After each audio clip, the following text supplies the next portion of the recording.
Alright, first things first, I'm just gonna go over some brief mechanics that I'll just be referring to for like the rest of the tutorial, I guess. Just like some important things to keep in mind, like how you want to be climbing walls, because there's a lot of them, how you want to be doing movement over the more flat terrain, and just like some general things about the X Buster that you use for like pretty much every stage in the game. And when it comes to climbing, basically what you want to do for optimal climbing for just like a straight up wall is wall kick again pretty much right after you get to the wall. Like that's the most sustainable way to climb straight up fast is to just as soon as you reach the wall, press jump again. And I've got the input display on so you can kind of see how things are going there. And oftentimes, just climbing this way is sort of not the most efficient. Like if you just straight up climb that way, you'll end up catching on this corner and having to do an extra wall kick. Unless you like really drag out each of these wall jumps. So oftentimes at the top, or even just somewhere in particular, to get a little extra height, you can do a double kick, where you just wall kick once, and then before X gets too far away from the wall, you can kick a second time. Getting the timing down on doing that is not super difficult, but I often see people do double kicks like really fast. You don't want to mash the button at all. Like, to get the good timing on a double kick, instead what you should do is start by pressing the button twice really slowly and kind of work your way faster and faster until eventually X actually kicks twice, and that's the timing that you want to keep. If you just mash the button, then it's not so great. And something that a lot of people know, while you're dashing, a lemon can deal 2 damage and kill an enemy.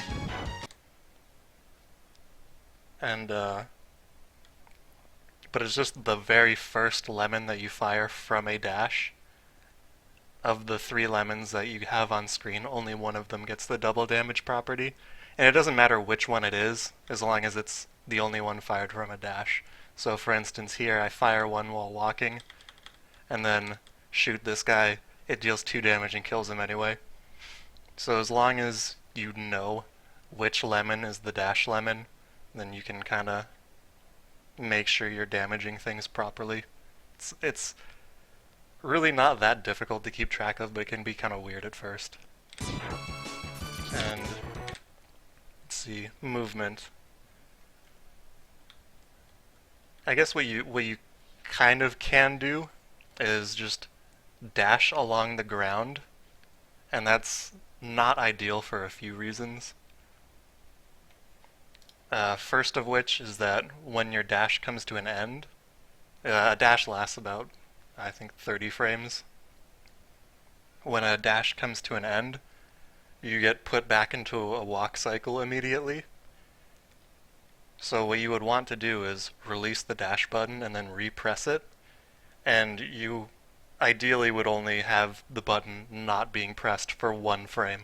And that's kind of difficult to do, in real time at least. So instead what you can do is kind of drag your dash out for a bit, and then jump. And then the whole time you're jumping, you don't really need to be holding the dash button. For some reason I just am here. And when you get to the ground, you can just press the dash button. And that's pretty convenient. It just makes it a lot more consistent to have decent movement when you kind of have free dash speed from the jump for a really long time, and then all you have to do is focus on pressing the button when you land. And let's see, something else about the X-Buster. You can't charge while a charge shot is on screen. So like, this green shot is here, and I'm holding shoot, but I don't get another charge until now. It took a really long time. A charge is really fast to get to the green charge, but because that shot was just on screen for so long, I just couldn't charge at all. And let's see, there are a couple other mechanics. Like I can talk about what happens when X takes damage and how enemies take damage, but I'll get to that more later on, like in Penguin stage, Koanger stage, Mandrill stage, where it's a lot more relevant. But first, I'm going to start with Sigma 4, the final stage of the game, because it's the most important. Like, what you can do in this stage kind of determines how you want to play the rest of the game, in terms of what items you pick up and, you know, what kind of safety stuff you do for the end game, like picking up a sub-tank or something, or even getting the armor, because this stage has the highest risk associated with it. If you die on the final boss, it's like anywhere else in the game, a death is usually about 20 seconds, so it's really not a big deal unless you game over like really deep into a stage, and that kind of sucks. But pretty much any death here costs like at the final boss costs like 2 minutes. So it's something you really don't want to die on. So I'm going to start with this because it's the most important. And it just starts with climbing that we just covered. Just as soon as you get to the wall again, just repress jump. You don't really need to milk these jumps for all they're worth. And it doesn't matter where in this area you get to the top, because the cutscene starts with or without you being here. It just doesn't matter. I don't really know why. I see some people kind of dash over here and try to get as far left as possible. You don't really need to do that. You could even do the opposite and it won't matter. You could like get as far to the right as possible. X will just walk over, a cutscene will start anyway. And there are a couple ways to fight the dog. I won't be covering the more difficult one because this is, you know, supposed to be kind of a beginner tutorial. But the dog always opens with the same attack. So the first 3 hits of the fight are going to always be the same, like at least. The dog will always jump over to the wall and then bounce off and come back down as long as you're just staying over here. So there is no danger at all at the start of the fight. So you can just fire a shot immediately, hit him for 3, wait for him to get to the wall, shoot the wall, that'll get him again, and then you can just shoot him on the ground again, and you get a quick 9 damage out of that. And then from here is where things get a little weird, because now it's actually kind of RNG based, or it's just luck based what he's going to do next. If he shoots fire at you, you can kind of dodge in either direction. It's preferred to go toward him because the fire arcs downward and then back up.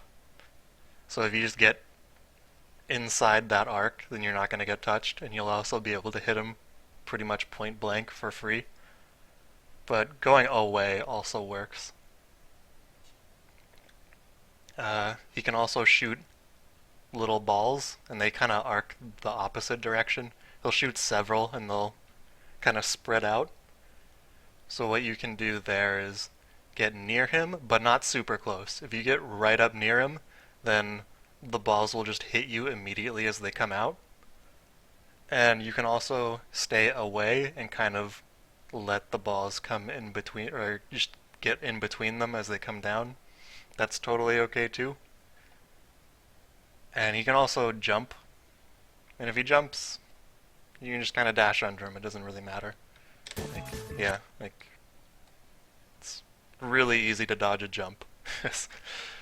He stays so high so long as you're just on the ground. It's really free. Yeah, dude, go in on those balls.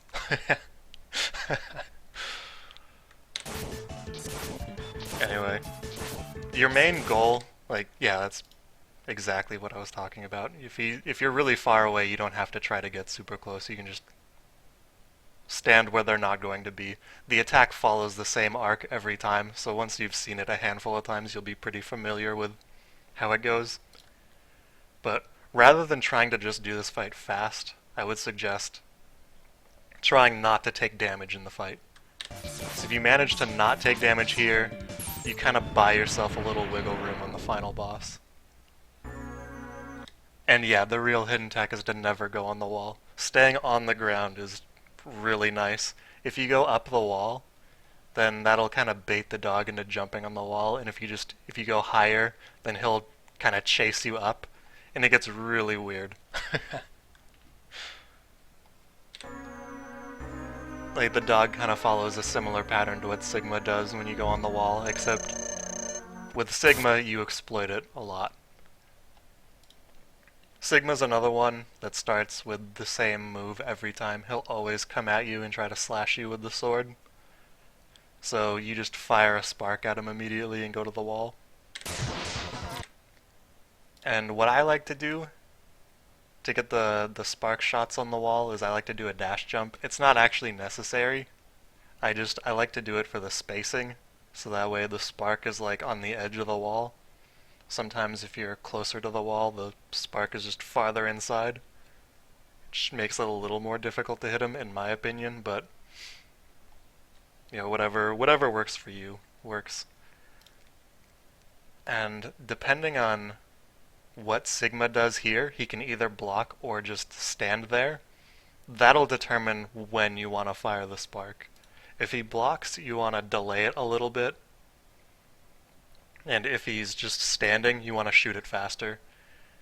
And also, you don't want him facing to the right when he starts his next move, because he'll start climbing the wall the other way, and that gets kind of awkward. It's not really that big of a deal, but it does suck because you miss out on a hit early on in the cycle. So he blocked, so I delayed the shot a bit, and that one like just barely hit him. But anyway, he's climbing now. That one also just barely hits him. I kind of frigged up the first couple shots in this attempt. But anyway, after 3 going up the wall from the corner, starting on this side, you can get him 3 times before you have to drop down. Then you can kind of slide on the wall there a bit, and then just fire a spark directly at him. And then as he's coming down, just fire another one. You can hit him right around the middle of the room. And here, he's not blocking, so I just shoot pretty much immediately after doing the wall kick. And I just hit him right away. And I try to stay really high in this room, just to make sure I'm baiting him properly, I'm not sinking too far down to get hit or something like that.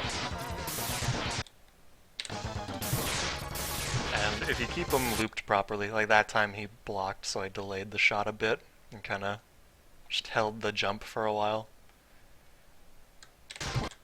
And just like last time, it just hits him right away. It can be kind of annoying to get used to. You can also try something like firing 2 sparks, and that can maybe give you an extra shot at doing it, but ammo's pretty tight. Every spark does 2 damage, so you need 16 shots to kill him. And you only have 28 max, so you'll be left with 12, even if you miss nothing. So I wouldn't suggest wasting shots unless you think you need to, or it really helps your consistency in the fight. And if you hit every shot, you'll kill him on the final cycle before he even gets to the corner, so you can kind of just sit here, you don't have to worry about it. I fired 2 at the end. It's really not necessary. I don't think I've ever had the first one too early, and the second one had to like back me up and hit him instead. Okay, Wolf Sigma. This is the actually difficult part. If you've gotten here without taking damage, you can kind of take a deep breath and try to relax a bit, because you have some wiggle room. The claws deal 8 damage. Bonking him, I think, deals 8, maybe that does 10, I don't actually remember. Uh, all of his other attacks deal 12. The lightning, the fire breath, the little balls he shoots out, everything deals a shitload of damage. So if you've taken a hit, by this point, it's really difficult. 10? Okay, yeah. But yeah, if you've taken a hit, try to not get hit by anything else. You can still take a hit from the claws if you have more than 8. And right at the start of the fight, what you'll want to do is go to the left wall. Go to the left wall, but don't immediately kick. Because if this claw stops prematurely, then you'll just jump right into it. Fire 14? Maybe. But yeah, it is all murder. But yeah, you go to the left wall. You want to wait a little bit to try to look at the claw to see what is it doing. And if it's still just cycling around, then do the wall kick. Like, you don't have to delay very long to try to spot what it's doing. Just don't be in the habit of jumping immediately, because a good portion of the time you'll just kick and go right into the claw and then eat 8 damage, and then suddenly now you're in a scary spot even if you came in full. So if it stops, then you just want to get away from wherever you are, because it's either going to be doing a lightning or coming down at you. And in this case, it was doing a lightning, and then I just got on top of it. And this is about where you want to stand. You want X's front foot to be completely off the claw, and the back foot can be this far back, but it's better to be farther forward. This is just like, at least stand this far to the right on the claw, and then the lightning won't hit you when the lightning happens. And try to maintain this kind of position on the claw for the duration of the fight. And if you can manage that, then that reduces the likelihood of this claw sweeping you all the way into the corner, and it also reduces the likelihood of like this lightning hitting you at all, even if you need to dodge somewhere weird. Like, occasionally it's okay to go to the left wall to dodge, but that's really not recommended, because like a good portion of the time the claw will be stopped to do lightning over here, just as likely as it is to do it over here. And if it does it on this side, you're just dead. You're just gonna eat 12 damage, no biggie. So you can't rely on the left wall to dodge every time. Instead, try to focus on proper spacing to just dodge all this stuff outright. And meanwhile, you can, when the claw gets pretty high up, you can just do a little hop and shoot. And depending on what kind of rhythm you have set up, this can be annoying or it can be pretty okay. Like, this situation is okay because I'm jumping and shooting and then landing on the claw on the left side so I can just walk forward. But if the claw is farther forward when you jump and shoot, you'll have to move back to the left to maintain position on the claw. So that can be kind of difficult and annoying, but it's kind of not a huge deal. And when the claw comes over, it's based on the position that you were at when it decided to come at you. So you don't want your jumps to shoot him to be very high, because the higher this claw comes, the more annoying it is. Because if it's like high up over here, then this claw can just drag you into it and you'll take 8 damage. And if you're way over here, or even just like over here, it can shove you into the wall and you'll kind of get zipped somewhere and take 8 damage. Or it can even just go up here and pin you in the corner, and then this can do lightning and then you'll just be dead. That's happened to everybody a lot, probably. So to mitigate that, you just kind of want to stay to the right, and standing on the very right edge of this helps with that a lot, I think. Haven't got me streaming in a while. I haven't been streaming in a while. But yeah, that should probably change. I should stream more often. But anyway, this is another fight where it takes 16 hits to kill him. But as long as you maintain position on this claw, if you fall down, that really sucks. But you kind of want to do the same thing you did at the start of the fight, get to a wall, look at the claw, and then climb up if you get an opportunity. And you really want to prioritize that, because when Sigma starts an attack, he doesn't have a really immediate visual cue for which one it's going to be. He kind of, like, his head just kind of flashes either way. So if he starts with the fire, then like this area can be hazardous to be in. But if he shoots these little like spark balls, then over in the corner can be hazardous to be in. So it's kind of not really a good place to be. You kind of have to spot dodge whatever's coming at you. But as long as you're up here, you're dodging everything. So if you stay on the claw, even if you're taking it real slow, then you should be okay. And that can happen sometimes. If you're up here and this claw wants to come at you, it can just shove you into the ceiling and you'll usually get zipped somewhere. Sometimes that won't quite happen. Sometimes you'll just kind of get shoved into the ceiling and you'll be standing there free to just shoot at Sigma. Sometimes you'll take damage, it just kind of happens. I think it's made worse if you try to move a lot while you're up here. And I think it kind of depends on which version of the game you're playing on.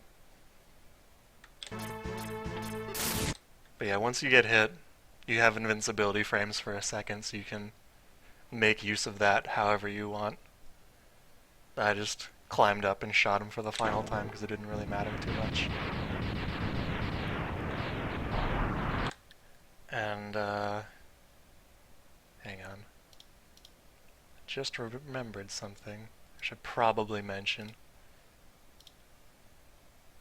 Let's see, let me just stop moving and play this and just do this in real time. If you die on the final boss, then you'll be down some ammo. Oops.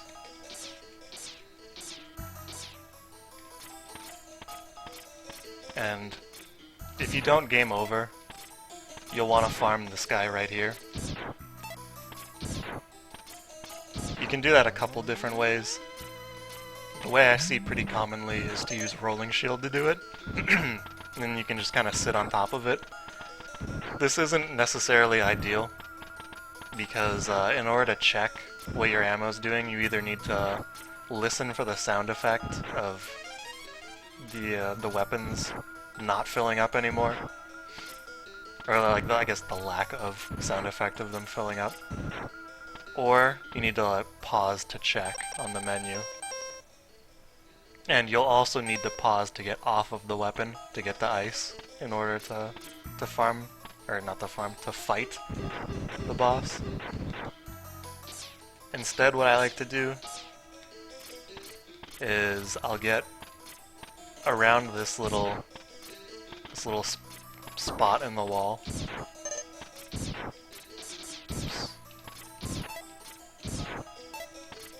And kind of farm them this way with dash lemons. And doing this, you can keep tabs on your ice ammo by just swapping a couple times. And something to note is that weapons refill in weapon swap right order. So it starts at torpedo, then C-Sting, rolling shield, etc. So ice is the last thing to fill. So if you see any change at all in your ice capacity, then that means that everything else is full. So you can just take a quick peek at ice, see if it's changed, and then you'll know if you have a ton of spark or rolling shield or not. Anyway, that's just my recommendation. You can just feel free to use rolling shield if that works for you. And now we can move on to the rest of the game, I guess. Starting with the intro. I'll just go linearly through the game from here, but I guess now I should recommend, or not really recommend, but talk about different routes. There's really not a lot of different routes for any percent. They both, or they all start with Penguin, Kawanger, Chameleon, Eagle. And then it kind of doesn't really matter where you put Mammoth. You can put Mammoth next, but I wouldn't recommend that because then you have Fire Wave getting in the way. Because other weapons are actually useful on Mandrill. You can put Mammoth right after Mandrill. That's the one that I usually go with. It's actually pretty convenient on stage selects. And you could technically put it after Dillo, but that's kind of weird. I don't think anyone does that. And the other popular one to do is Mammoth at the end of the 8 Mavs, and that's pretty reasonable to do. Because you don't actually need Fire Wave for anything, so it's not getting in the way for a lot of stages. And it's kind of an easy stage, so you get stupid RNG stages out of the way faster. But anyway, getting into the intro. Right off the bat, there's like a really small optimization you can do, where as soon as you gain control, if you do a little hop, then it bypasses the brief acceleration period that X has to go through when he starts walking from a dead stop. Like, you'll just immediately be walking full speed. You can jump over this wheel guy. If you jump over him, you can pretty much just start mashing immediately and hit this blue guy. You don't really need to mash very fast to kill those guys. It's more important to know when you can start mashing in order to actually hit them, just to maximize your time that you can shoot. Killing these guys, I think a lot of people kill them that way. I'm not really sure how important it is. It just sort of is the way it is. Just a lot of people kill those 4 in that method.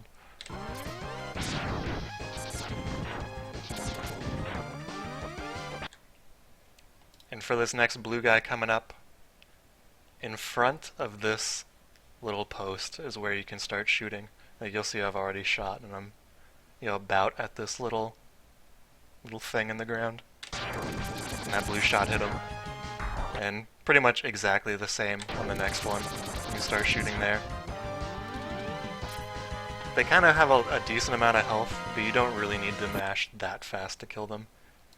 And for the bees, they don't have a hitbox until they're all the way down, so you need to wait a little while to hit them. See, like, that finally appeared. It's been colliding with this for a little while, now it's finally getting hit. Probably the easiest way to get through them involves getting hit twice. You kind of crash into its first attack, run through it, take one body hit, and then mash it down from behind. And here's where a lot of people do double mashing, where they just use both thumbs and go ham on the button. That can take some practice to get used to. The danger with this strat is that if the bee isn't doing a normal attack, like if it's dropping out the walkers instead, you'll end up taking 2 body hits, which means 8 damage. So if they both do that, that's what we call passive bees, and you're just dead. So if you take 8 damage on the first one, and the second one doesn't attack you, like it doesn't shoot a missile or doesn't shoot the gun, just stay in front and pretend it's a let's play and just kill the bee from the front. It's not worth dying over. Although there is another strat that you can do on the bees. And it involves getting bonked just one time instead. The idea is... Hang on, do I have a... Yeah, okay. The idea is you stay in front of it for a little while and get a lot of hits in to kind of make the bee come forward a bit first before getting hit. And then mashing as you go through the bee, you can get to the other side of it without taking another hit. And then you just mash from the back. And that can be a really good way to get through. You only take 1 hit, so you're guaranteed to have enough health by the end.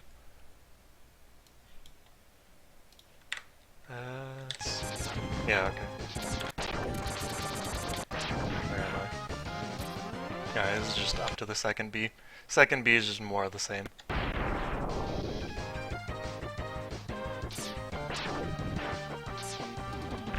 These little crumbling highway pieces, they fall down when X is walking on them, unless you like land on the very edge. Then for whatever reason they don't actually fall. So like if you jump over it and just kind of land on the edge of it, you can keep it from falling down. Totally doesn't matter. It like kind of sort of matters in the next section because there's potential for a lot of legs. There's a lot of those pieces.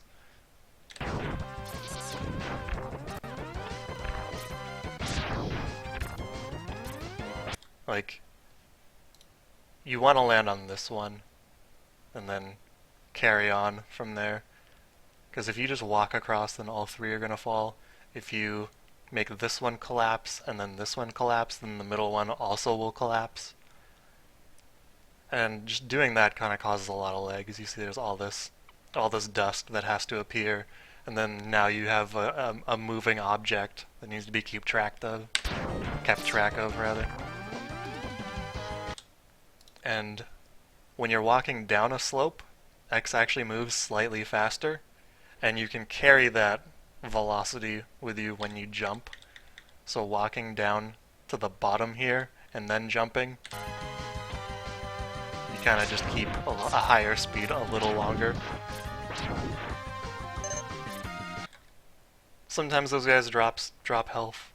You can usually avoid it. That one was sort of hidden. You kind of see a little bit of it on the left side, but I picked it up because I've also wanted to do task cars, and I wasn't really watching my health. I think I had enough anyway. You don't have to do this strat. You can just kill those cars when they're up there, and if you do, there'll be another car along this stretch. So just be aware of it. If you're not doing task cars, there's going to be another car. It's not really a big deal. Just, be ready to kill them and jump over it or something. But task cars, it's a pretty decent optimization in this stage. Like it saves a good chunk of time for what it is. It's a good way to take the rest of the damage that you need to bring you down enough for the cutscene, and is also faster than normal movement. So what you'll want to do is take a hit on this car pretty late, and then before your iframes expire and before this guy turns around, jump and do a little hop, and then you'll land on top of it, and then you can repeat the same thing and do a jump. But if this guy shoots you early, sometimes that can be hard to predict. And if you do get hit and you have enough health, just hold left and then you'll cancel the recoil up against the car when this car hits you again. And then you can just shoot this one. You don't really need to do a hop, because you're not going to get zipped all the way through the car. It's just going to push you upward and then you'll be fine. And the trigger for the next cutscene is around here, horizontally. So you want to walk to the edge of the car. Like, you can actually go further than this, I'm pretty sure. But there's a danger of just walking off the car and dying, so don't quite cut it too close unless you have 3 health. If you have 3 health, then definitely walk off and take the hit. And you can wait for this car to break down and go off screen, then kill that car. Jump and mash as that car is coming down. And if you manage to do that, then you can run to the right, get around the edge of the screen, and then go back left and mash. And a good portion of the time the ship just kind of stops moving there, because like kind of reached the end. Vile's random. He's random, and what his patterns are based on is the pseudo-random number generator and your position relative to him. So sometimes he'll dash up to you, sometimes he'll walk, sometimes he'll just jump straight up, sometimes he'll jump back multiple times.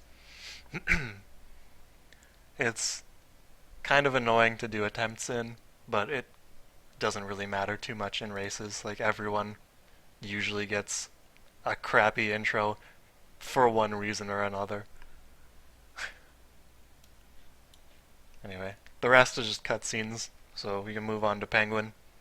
At the start of Penguin, that little hop again at the start because you don't have boots, so you can just do the little hop to stop the acceleration period before X's actual walk cycle. I like to kill this little guy. It doesn't matter. You can just jump over him. I just like to kill things in this game. It's whatever. You can use a blue shot to destroy both of these wood blocks and hit the guy. And then you just kind of want to mash him down with the rest. And you can get another slope jump here. Walk down to the bottom and then jump. Do just a full jump. And on the way down, when you reach about the height of this post in the back, fire that full charge shot, and it'll kill both of those rabbits. And it's just another lumberjack guy. I like to do a little hop before I fire the full charge shot there, because sometimes my full charge shot like just barely doesn't hit this piece. So I like to do a little jump to make sure. And then you can use a full charge shot or just jump over it. Like if you have a lot of difficulty releasing the shot in time to kill that rabbit, you can just jump over him. It's optimal to kill him so you can walk to the edge and then get the slope jump there, but getting it a little early doesn't make a huge difference.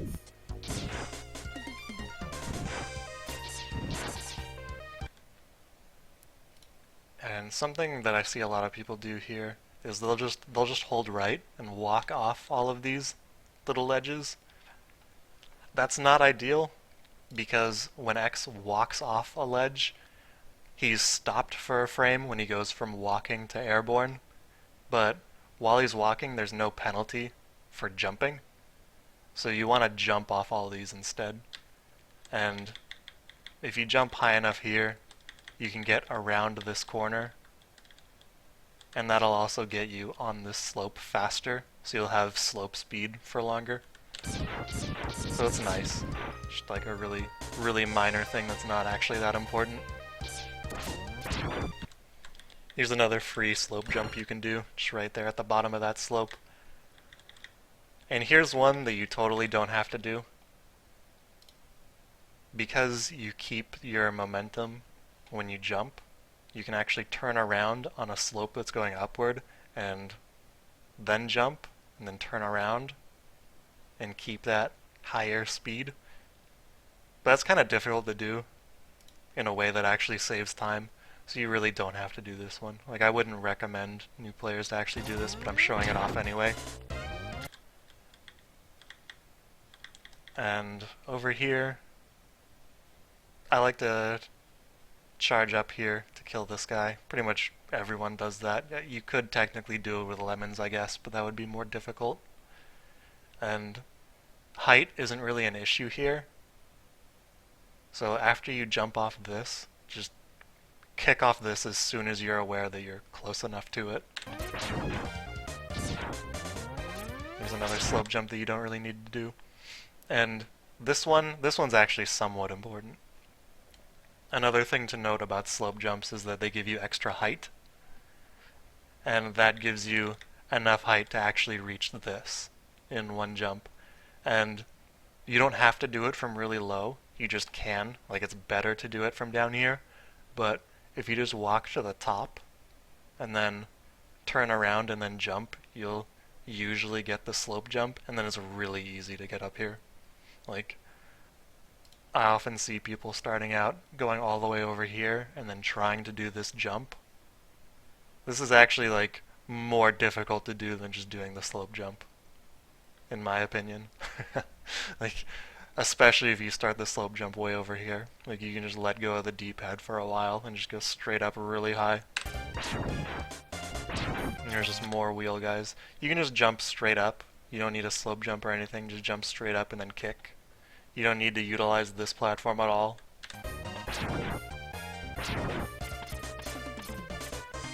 And here's like the final turnaround slope jump that you could do. And there's the boots capsule. I don't remember which order I'm showing these strats off in, but I think this one might be the more optimal strat first. Yeah, okay.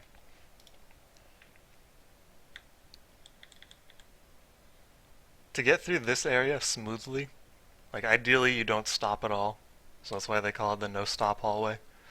And the way this works is on the jump over, you fire the full charge shot and a lemon, and then you land over on this platform, dash, and then shoot, and you'll see that one shot, the purple guy blew up, and this bird is flashing.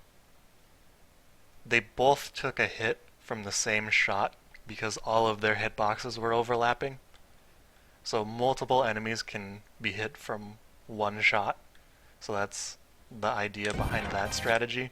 And I like to do a little hop there. It just helps with my spacing because you want to jump from around over here. So that way you get over this bird and land down here. If you land up here, it's actually really annoying. You can't make this jump. So you kind of have to go from down here. So if you just land down here, it's really convenient. That jump is kind of annoying. If you go too high, you can catch the wall or bonk your head on a ceiling or something. And if you're too low, you'll just take a hit from the bird.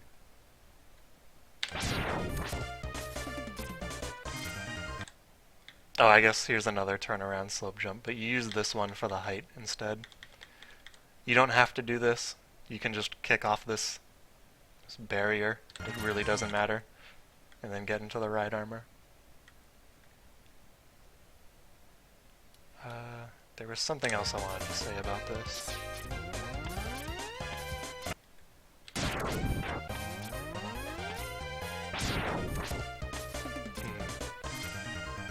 I don't remember. Oh well. Moving on to a more simple strategy. Like, I remember. The no-stop hallway variant, it's kind of difficult. Like, it's a little tight of a window to get that double kill on those enemies. But it's pretty early in the stage.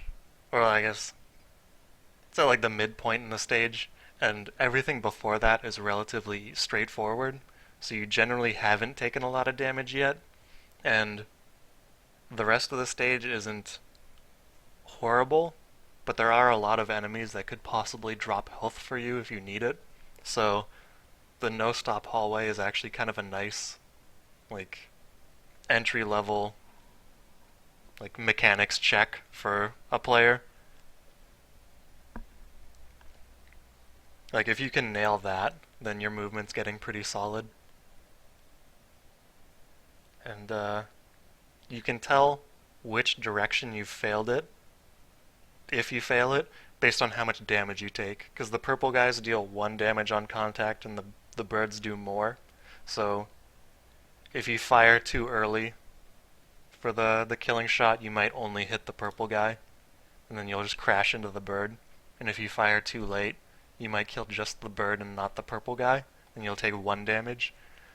So it's got like a nice fail check for which direction you need to adjust in order to actually hit it.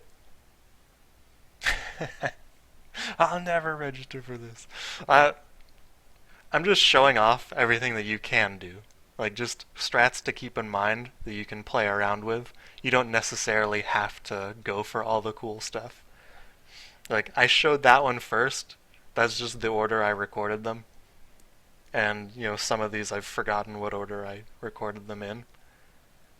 But you can feel free to do something like land on this lower platform. You still want to fire these shots, but you can land on the lower platform and then dash jump and then delay your movement and just kind of spam shots out.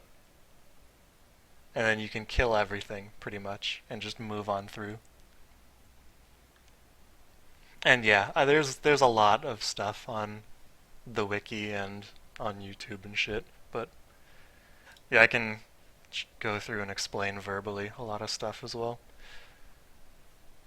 But yeah, like, this was kind of like the minimum amount you can delay and just kind of nail everything. Basically, whatever gets you through without having to stop for a ton of time is pretty good.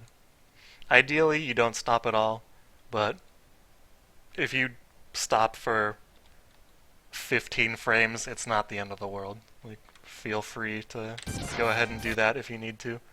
Again, jump in front of the bird to land down here. That jump, rather annoying. It's really common to catch this. So if you think you've jumped too high, just let go of right for a little bit until you get past it, and then you can move on. Because if you touch this and then fall, you're going to be going at walk speed instead of dash speed, so it's better to just wait. And yeah, you can just kick this thing and go over into the ride armor. And for the ride armor section, you do the yes stop hallway. Yeah, that's a good call. The ride armor dashes faster than X, so it's kind of nice to stay in it as long as possible. Like, don't get hit by this bug, but you can stay in it for a while. You don't really need to jump super early, because basically any kick you get off of this will get you up here. So you don't really need to be super high on this.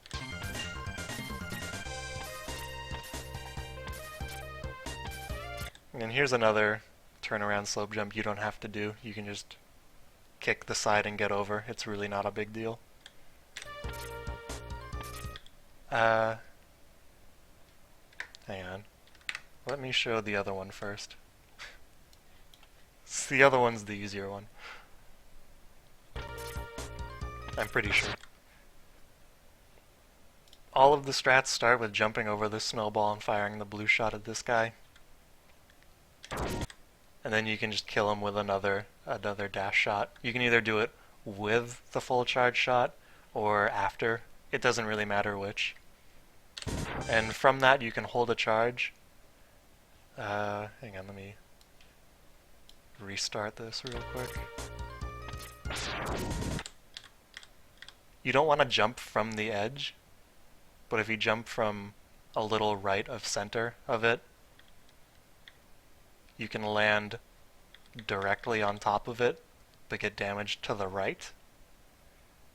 And this is kind of a little damage boost. It's not ideal. Like, ideally you get through without getting damaged, but this area is a clusterfuck. Like, there's this guy here that's gonna throw something at you.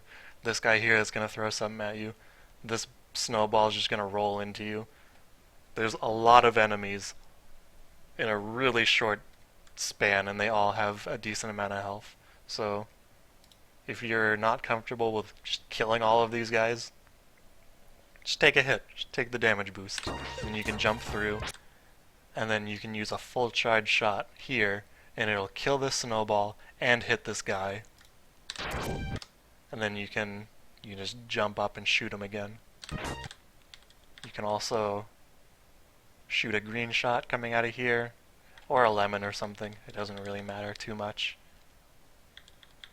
And I see a lot of people turn around and dash jump and then kind of swing around just to make sure they get over this. You can do that.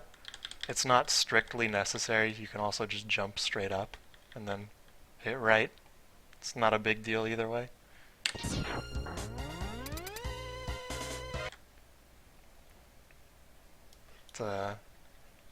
Here's the more optimal strat, just for reference. You can kill that guy with like a trio of lemons. You just fire 2 as you jump over to here, and then fire the final one up here. And you can kind of just burst through all of this stuff. And you just kill everything. It kind of works. It's rather difficult to do, so I wouldn't recommend it, but you can just be aware of it. And that'll kind of go for a lot of strats that I show. I'll just show you a lot of options, and you can pick and choose what things you want to do, or what difficult things you're comfortable with doing. and the penguin fight. You want to come in here with a full charge. If even if you see these little like gold particles around you, you don't necessarily have a full charge yet. You can still have the green shot, like the mid charge, for one frame of having these. So if you reach this like right as you touch the door, at the start of the fight, just dash and hold the charge for a couple frames and then release. Like, don't release it right away because it can be a green shot, and that kind of sucks. You just lose one damage. So at the start of the fight, you want to dash with the shot. That just shoves it farther forward, and then you can go back to the wall. And this shot really sucks. If he goes for spitting an ice chunk at you, it can just tink off the ice, like right before it would hit him. If he does pretty much anything else, that's fine. Unless he slides, which he does here. But it's really not a big deal. You can't do anything about the slides. He's completely invincible for the duration of the slide, from before it even starts to when it's done. And if he chooses to do another slide immediately after, there is no downtime in between where you can hit him. So you just kind of have to deal with it. While he's sliding, you can just get charged for a full charge shot and then hit him with it when he comes out of it. That's okay.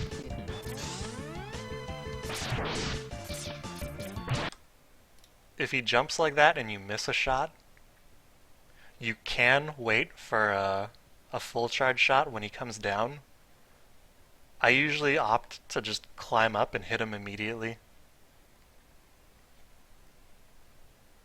I'm not actually sure which one's optimal. This is just the one that I'm comfortable with. I like the idea of Penguin getting hit more than I like the idea of him getting a full jump for free. And another benefit of hitting him out of the air is that if you can hit him with a lemon before he does something crazy again, then you'll have enough time to get a full charge shot if he jumps again, and then you can hit him out of the air with that. It works really conveniently. Like, if you get him in that kind of rhythm, then him repeatedly jumping is like the ideal pattern. You can just keep hitting him on the ground, hitting him out of the air, and repeat. In this situation, I have a decent amount of space, and I hit him with the lemon, so I let myself build a full charge and then fire it from way back here.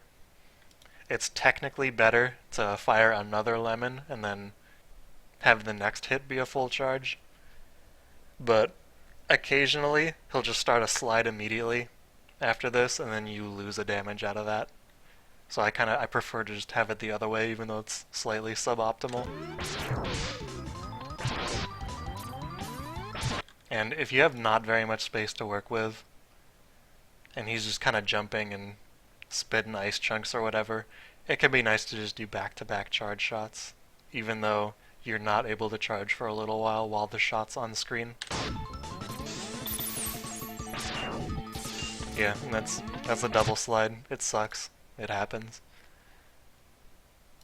When he's down to a low amount of health, like he's at 3 here, and I recognize that right away, so I go for another charge, but while I'm charging, I just crash into him, and that's so no matter what he's doing, I can occupy the dead center space on the stage, because after you kill a Maverick, that's where X walks to. So if you're already there, then there's no walking that you have to deal with.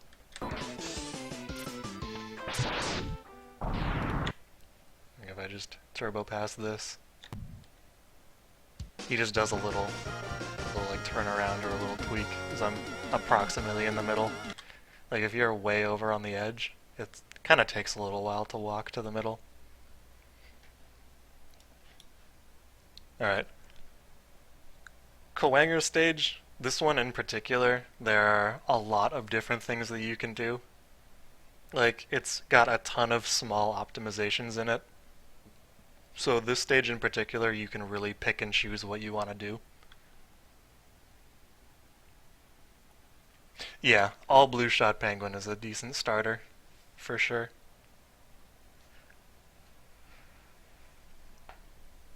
Anyway,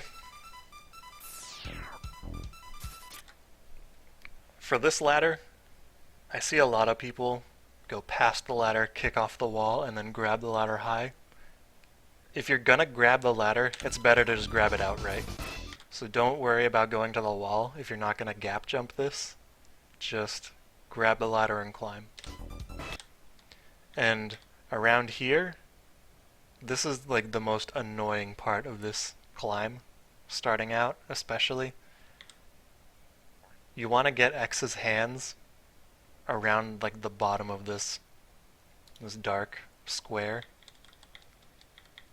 and then you'll kick off, hold left, and then you'll cut around that corner, and then you can go back and jump. And you can just sort of climb up to there. Once you're up there, dash jump to the left and then kick off this real quick. Starting out, it can be kind of difficult to actually beat this guy throwing this, but you'll get used to it. You could also technically kill this guy and then climb this ladder or something, but I think this is significantly better to do. And you can get a platform jump on this. It's okay to wall kick, but you'll be a little lower, and X stops moving for a little while when he wall kicks, so it's better to get the platform jump. And just like down below, where I said it's better to just grab the ladder, this is also just better to grab the ladder. Like, even if you have plans to try to gap jump this, you'll probably fail and have to grab the ladder anyway, and that gap jump only saves like 7 frames, so it's really not worth doing, even if you're like practiced at this stage.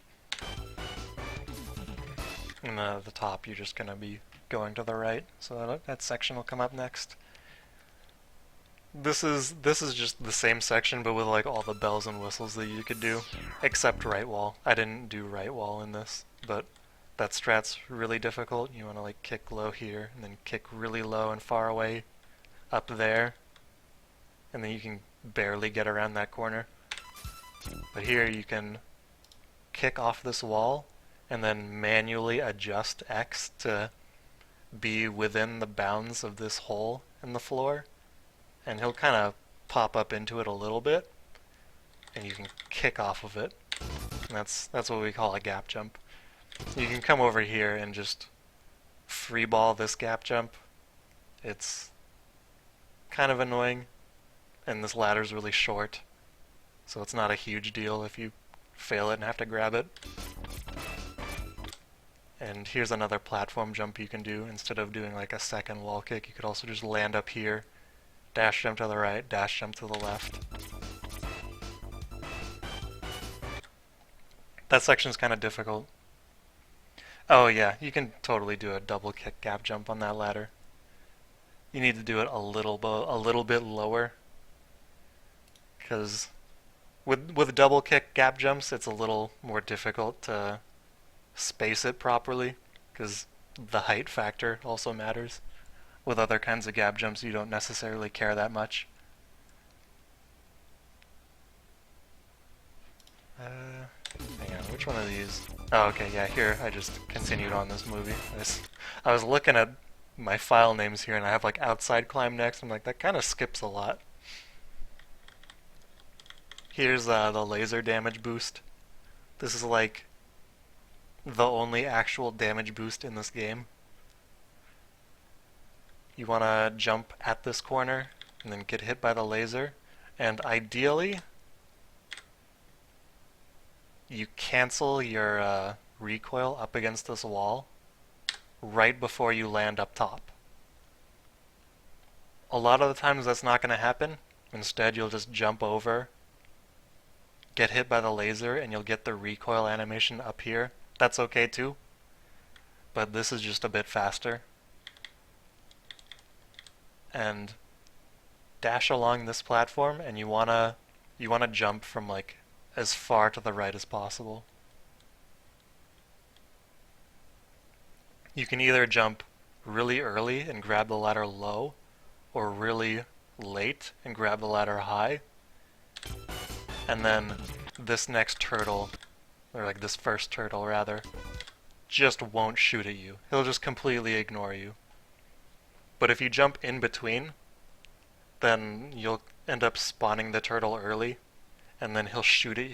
You'll come up here, and then he'll be shooting at you, like a lot earlier, and that can knock you off this, and it's really annoying. It's like the opposite of what you want in a trick, where like, you have like a small section of fail on either side, but then like a chunk in the middle will succeed. This is the opposite.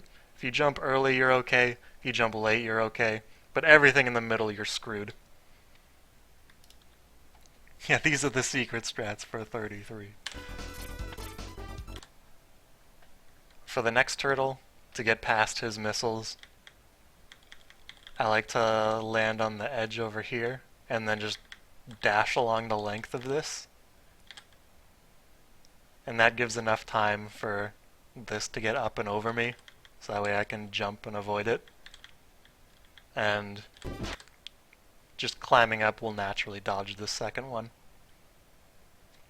And let me just make a save here so I can go through this a little slowly and then show it in real time. You want to walk forward a bit before dashing, because this guy's gonna be shooting at you, and you want to avoid the first one. So like if you just dashed and jumped early, he would have just shot that like right into you. So instead you want to just do a little walk and then jump like right when he's shooting, or like right when he's about to shoot. And over here, right before this hits you, or like right as it hits you, stop holding up and instead just hold right. And then that'll cancel your recoil up against the wall, and then you can press jump, and that will kick you up out of that gap. It's another little damage boost kind of thing. And now you're on invincibility frames, so you don't necessarily care what this turtle's really doing. So you can just jump. It's possible to go too early, and then this, like you can get here before this turtle's really fired this shot, and then it'll just go right on top of you. So you do want to delay a little bit when you get up here.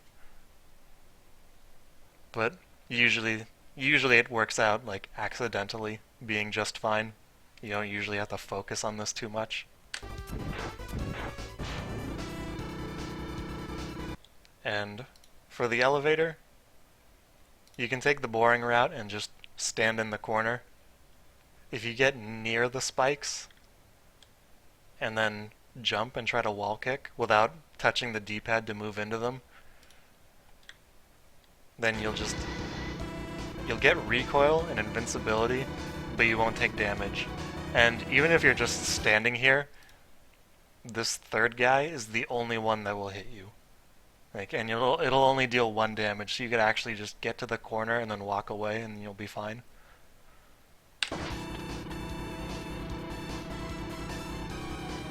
And anyway, that's pretty much the elevator. There's really not much to say about it. You can just stand there for the rest of the time if you want. Just the outside climb. This section can be kind of annoying. It's really momentum based, I want to say, because there's all these platforms coming out of the wall. So if you get caught up somewhere, it's really easy to just get stuck for way longer than you feel like you should, just because all these cycles are getting messed up. But as long as you just keep the flow of it going nicely, then it's a really simple section. You want to get charged up for this first guy here, because the charge attack has a gigantic hitbox, so you can just hit him really easily with it as you jump over. And this guy's gonna come up out of the wall, so you can do a wall kick on the wall and then just land up here and then dash jump to the right, or you can wait a little longer and then just jump straight up. It's a little bit better to just dash jump to the right, but that's not even the best strat there is. And then kick off this wall, and then use another charge shot to kill the next ladder yatter. And I kind of like to do a double kick here. It technically has the chance to get you to gap jump in this, but that practically never happens. So you could just do 2 wall kicks here, or like if you miss the double kick, just kick again, it's not a big deal. And on this next guy, you can dash all the way over, and then jump, and then this guy's like really easy to kill that way because he starts coming down at you.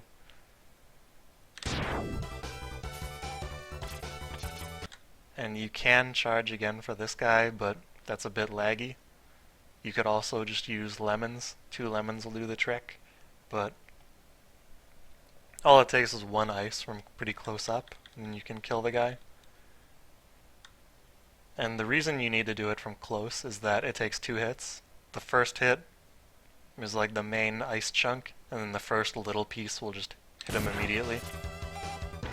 So if you're shooting from far away, sometimes you won't kill him. That's the reason why. It's just because from far away it's not guaranteed that any of the reflected pieces will actually hit him. But from point blank it is. And here you just climb past this guy before he opens up.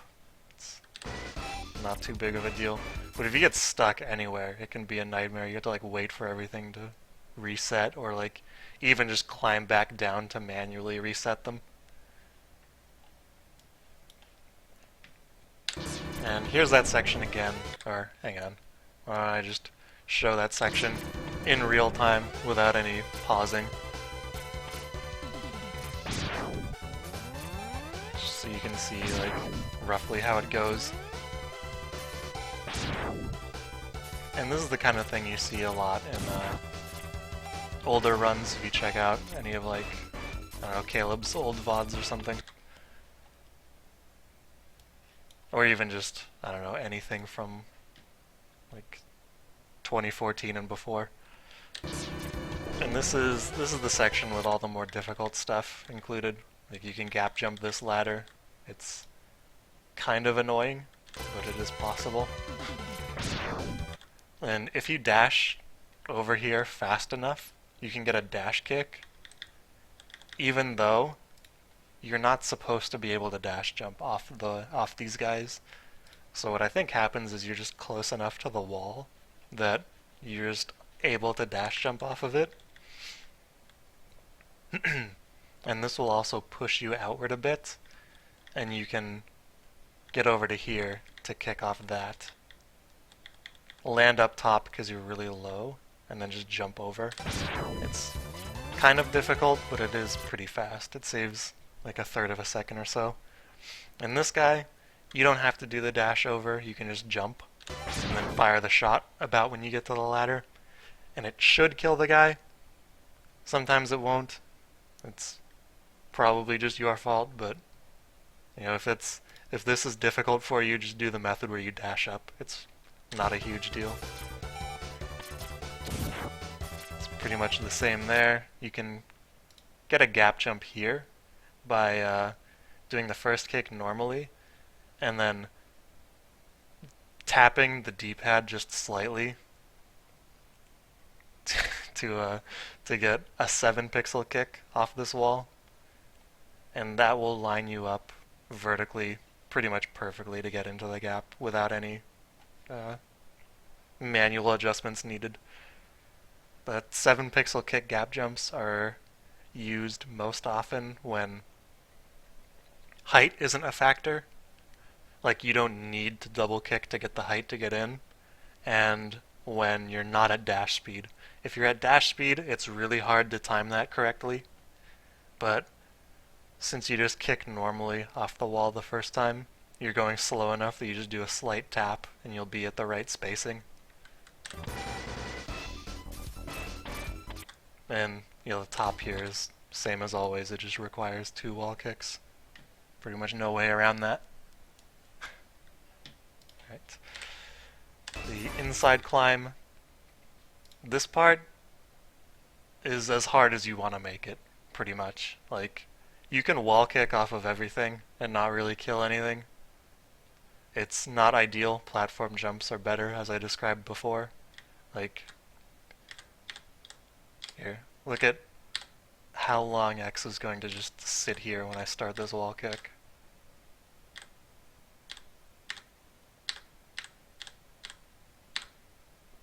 He wasn't moving for 5 solid frames during that wall kick, and now he's going again.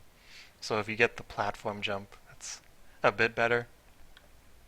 But here it's really not a big deal. You can kick off this guy, kick off this wall, and then make it to this ledge easy every time. And out of all of these guys, I would recommend killing this one at least. Because then you can get up here and then dash jump over to this platform. And you can jump here and then go off this wall one time, but it's totally okay to just climb this wall. It's not a big deal. And you can kill this guy with an ice from really close up too. It's also easy to accidentally crash into him before he dies, because it takes a couple hits from the ice. And then you jump up to this platform, just grab the ladder, don't really care about this guy. And this final wall turret that you want to kill, I see a lot of people like swing out to the right really far and then come back in and shoot ice into it. You don't really need to do that. As long as you dash kick off the wall, like, you're just far enough to the right that you don't bonk into it. So you don't have to move at all. You can just kill him and then go to the left. And you just grab that ladder. You don't have to walk at the end of this. It's recommended to dash, but I did a little walk. And here's a more difficult version of the same thing with more platform jumps. You can try it out, experiment, mix and match pieces of whatever strats you want in the stage, because there's a lot of choices involved in running this stage. You could really do anything you want. So if you kill this guy with an ice, you can land on his platform and then just jump up here. You can go off of this, and then you only have to kick the wall once. And if you dash jump past the ladder and kill this guy, and then go back and grab the ladder, that's actually really nice, because then this guy isn't here anymore, and he's not shooting, and he's not causing any lag. It saves about 1/3 of a second overall, because this section here, like this last room, is just way less laggy. And you can do a double kick gap jump on this one. This one you want to double kick because the height actually is kind of necessary. But otherwise then you just go into the door. Alright, clanger fight.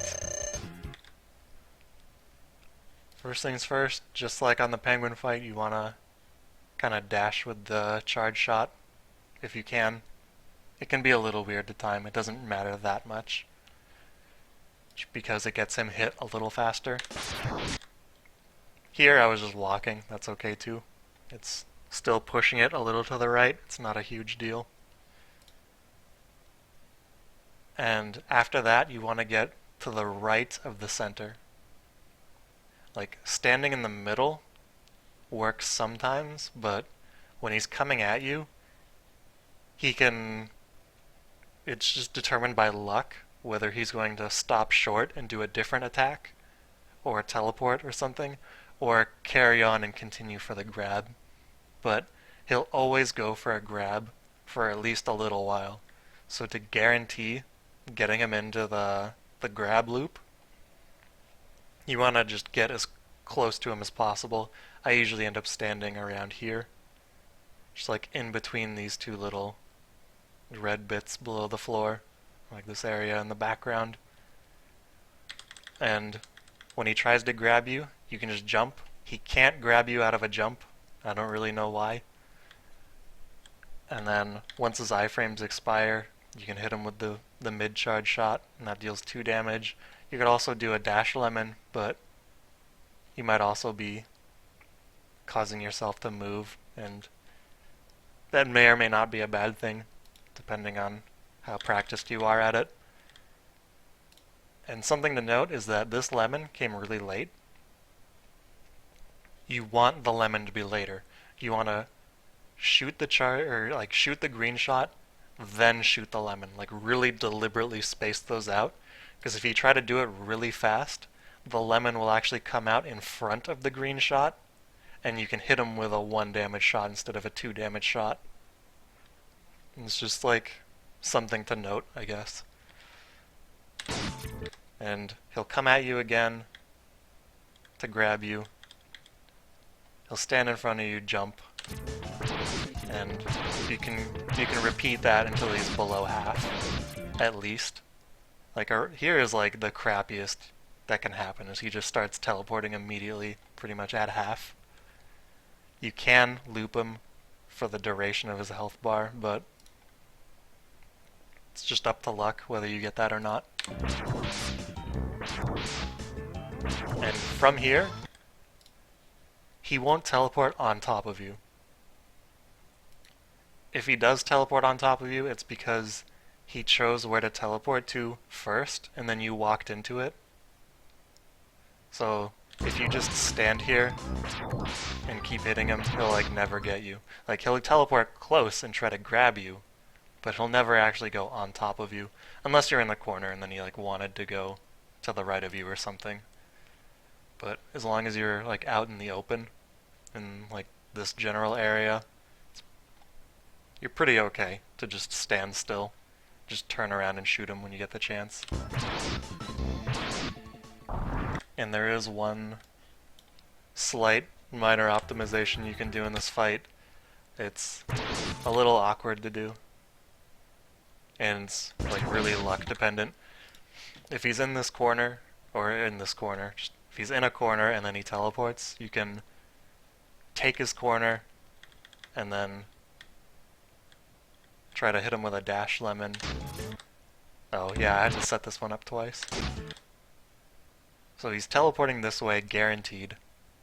So you dash lemon him and start holding a charge, and then he'll teleport again, and then you can hit him with a full charge shot for 3, and that saves 1 hit overall. You don't really need to do this. This is just, you know, for reference, this is a thing. It exists. Alright, and moving on to Chameleon stage. I think I'll do this stage, and then I'll take a quick break and get a glass of water, and then feed the cats because they're freaking out. You wanna... The guys that are in your way, you wanna destroy the wood blocks. Either that, or you just wanna like jump from far enough away that it doesn't matter. And this is another part that can be really awkward. Like, it feels really stupid to be like bumped up against this for so long, but it might not really be worth trying to land on the extreme edge of this to get over smoothly, because you run the risk of just like sliding on this for a little bit. And yeah, you can destroy another block there to get past that more easily. Kill that guy. And here's where you kind of need to make... You need to have made the decision by this point. Are you going to get the armor, or are you just going to carry on? If you think you need the armor for the later stages, or Sigma in particular, what you'll want to do, movement-wise, is jump from pretty far down this slope. Like, the farther down, the better. I jumped kind of early there. And then you can do one normal kick, and then a double kick, and then you're up here. And there's a couple ways you can fight this guy. You can wait for him to come down, and then do 18 boomerangs, and then switch to Buster and do dash lemons instead. If he jumps, you can kind of jump with him a little bit and hit him in the feet as he's coming down. it's also possible to mess that up and hit his claws or something and tank a shot. So if you screw that up a lot, it might not be worth doing. You can just wait for him to come down. He has 30 frames of invincibility, so don't bother mashing anything into him. Especially not boomerangs. And that was one way you could fight him, where you go boomerang into Buster Shot. You can also, right around when this last block is coming down, you can do a dash jump. Like, it just appeared on screen and I'm starting to move. Yeah, this is the worst enemy in the entire game. Dash jump, and around your peak, just fire a lemon, and it'll hit him in the feet as he's coming down. And you hit him super early. Like, he's all the way up here still, and he's damaged. And you kind of just do the reverse. 5 lemons, 18 boomerangs.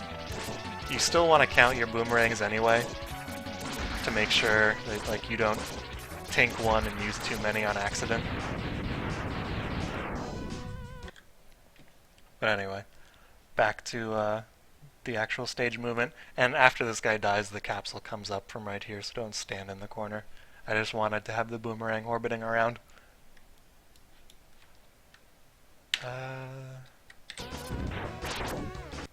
Alright, here we go. If you jump from around here, then you can just kind of do a big jump, and you'll cut this corner, and you can fire a green shot, and it'll carry on for a while, just up here. So if any rocks fall on it, they'll just break immediately. They won't be in your way. And this one here doesn't cause any lag or anything, because it's early enough in the cave and nothing's really happening yet, so you don't have to worry about that. And you can land on this and then dash jump, and when this guy falls down far enough, you can just hold right to get over him. You can also technically land on his little platform before he lands here, and then jump to the left and arc around, and it can just get you moving to the right faster. It's a really minor thing and kind of difficult to pull off, so it's totally fine to just land on the lower platform and jump over him. And I often see people get in front of these guys, turn around, and then dash jump. You can just jump. Just jump and let go of the D-pad and you'll be okay. If you get hit by a rock at an awkward time, and like one of these guys is pretty much on screen, you can just make use of your invincibility frames and just dash through them. Sometimes you can try to cut that a little too close, and then you'll just end up getting hit. Kinda sucks, but it is what it is. And the rocks are random. They'll come down. Sometimes they'll come down in a way that's like easy to deal with, like you can just shoot it. If you just kind of stare at the top right portion of the screen, those will be like the shootable rocks that come down. So if you see one, you can just shoot it real quick.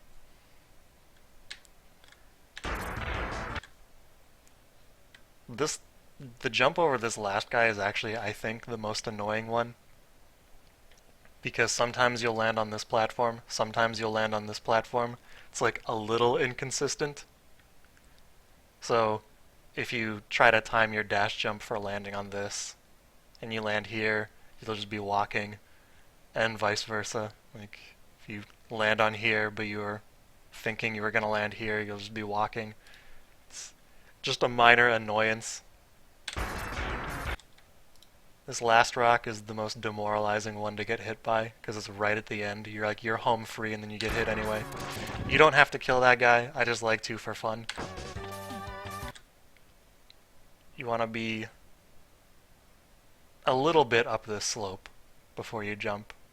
If you jump early, you're gonna just hit the wall. If you're a little bit up the slope, you can make it fairly smoothly.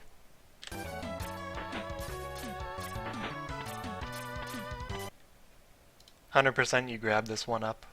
This is like the safety one that you would usually get. Or not safety one, the one that you need in order to do the Dillo visits. You could grab it for safety in this category. You would just do that by using a boomerang before you jump. It's pretty free. Don't use the ride armor. The ride armor is not very helpful. It has like a really long startup time. It is technically faster in a TAS setting, but in RTA it's really awkward and difficult to do. And the path through this section, you can kind of do whatever you want. I'm going to show you what I do, and I dodge all of the possible drops just in case I've been damaged in the cave prior to this. And yeah, I find it nice to just dodge all possible drops for the sake of not losing time from health refilling, because you really don't need health for the chameleon fight. It's so free. So I kill the first guy. That might not even be necessary. Kill this guy and jump over it. And then when I land here, I shoot that guy. Jump and shoot again to kill that guy. And I hold a charge to so I only have to shoot one lemon to kill this guy. And I also hold another charge. And then that green shot will carry through and kill both of these guys. I don't land up here. Instead, I just jump from down in here. And that lets me jump over whatever this drop is going to be. So, like, if I've taken a bunch of damage, I wouldn't have to sit and watch all that fill up for a while. And this one, you can kind of just spot dodge that one because you can kill it from far enough away. Like, see that it's there ahead of time and just jump over it. Otherwise, you can jump from about where that enemy was and kill this last guy. You don't need to fire boomerangs, I just like to. And that's pretty much the entirety of the chameleon stage. There's the one side trip you can possibly make for the armor. The heart you can't really get at this time. You can phantom grab it and you can do some really complex, difficult block setup to grab it with a boomerang outright. But if you're at the point where you can do either of those things, you don't need it. So just forget that the heart's even there in this category. The chameleon fight, there are two ways to open. You can either just fire a boomerang directly and it'll curve around and hit him no matter what. What I prefer to do is jump to the left wall kick once, turn around and then fire. And that'll also hit him no matter what. And it's just personal preference. This way is a little bit faster. But you know, if you're more comfortable just shooting immediately, that's totally fine. Like, beyond that, this fight's identical. You hit him over here, he drops down, he jumps to the other side, and you just loop him that way. The cue I use for when to fire the next boomerang is when he's thrown his head all the way back. When his head's thrown all the way back, you can fire the next boomerang, and then he'll just jump right into it. Like, if you fire too early, then you're just gonna hit him on invincibility frames, and that kinda sucks. And there's no such thing as hitting him too late, just, you know, whatever. However you want to deal with him, I guess. That's just the visual cue that I use. Oop. That was a weird noise. Alright. This is another stage that has like a lot of different strats that you can use. For this first section, I'm gonna go from like easiest to hardest. Right off the bat, when you get up here, you want to stand on the left side. And the way I usually get up here is just, oh shit, you're right, don't forget my water. I'll do it after this stage then, and feed the cats. Because I kind of want to keep this in one consistent thing. So I can have this be part one, do this stage, and then go do what I need to do for like 5 minutes and then come back. But anyway, when this platform gets close enough that I can jump to this guy, I just jump up and then dash kick, and that gets me on top of this. Stand on the left side, otherwise this guy's gonna try to grab you. And he can actually grab you off this platform, and that really sucks. So just stand on the left side until he's going back that way. And if you ignore that first grabby guy that was on the right, then the top one up here won't spawn at all. So if you just kill neither of these guys, you can just ignore them completely and just move on. You can wait for this platform to be high enough, and then just jump over, kick that twice. And equipping C-Sting is good here, because if this enemy happens to grab you, C-Sting has a large enough hitbox that it'll just kill it. You don't have to charge, you don't have to mash the D-pad to escape. You can just kill him and move on. You can even like do something like fire the C-Sting as you go around every time, just in case. And the more difficult variant of that same strategy is to jump from this platform to this platform and then jump again over to here. And you can even get a platform jump on this. That's difficult to do, and I didn't think to do it until after I recorded this and had a bunch of other stuff recorded, so be aware that you could technically wall kick off of that. So just to show this again, jump onto this platform, jump over here, kick off that, and then doing this strategy, this guy should never grab you. Like, he should just be too far to the left as you barely cut that corner. And here's the more modern approach that I actually find easier to do than like an optimal version of the previous one. I like killing this first guy with a boomerang, switching to C-Sting, stand about over here.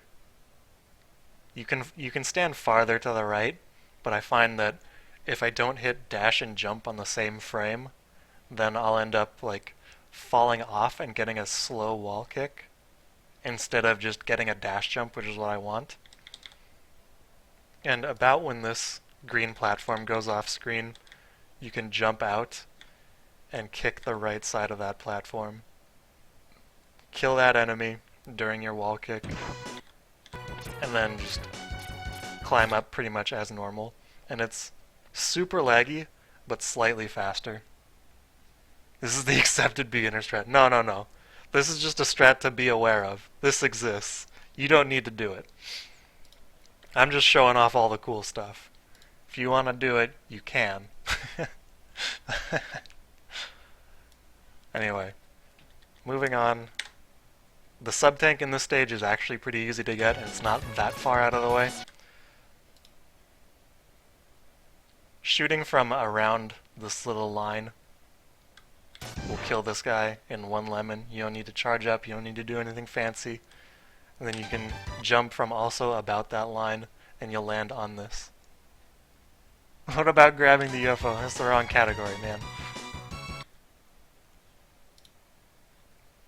You can jump early and then just kick off of this instead of waiting for this to go all the way up. You do need to shoot out this glass. You will literally lose time every time, exactly.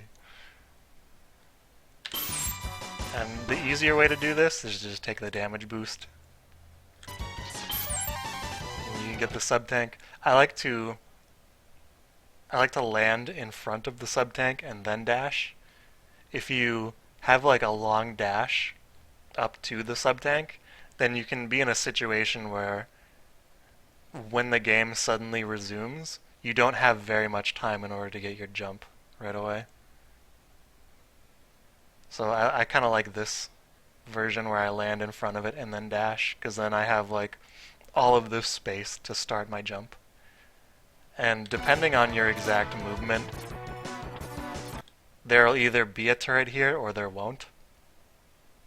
There's a little variation there based on like your movement and what, like where the, like if you spot a turret over, hang on, probably should have made a quick save over there. If you see this turret here, then the next turret will not be there. So you can do this kind of strat. Otherwise, this had an identical start, but here there's no turret here, so there's going to be one coming up on the next part. So instead what you can do is like pretty much the same jump over and just take a damage boost off of that guy and then jump to the next platform.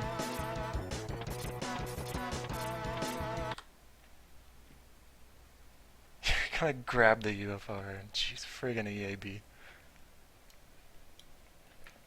There's also a faster way you can do this. Crystal Unclear came up with this one.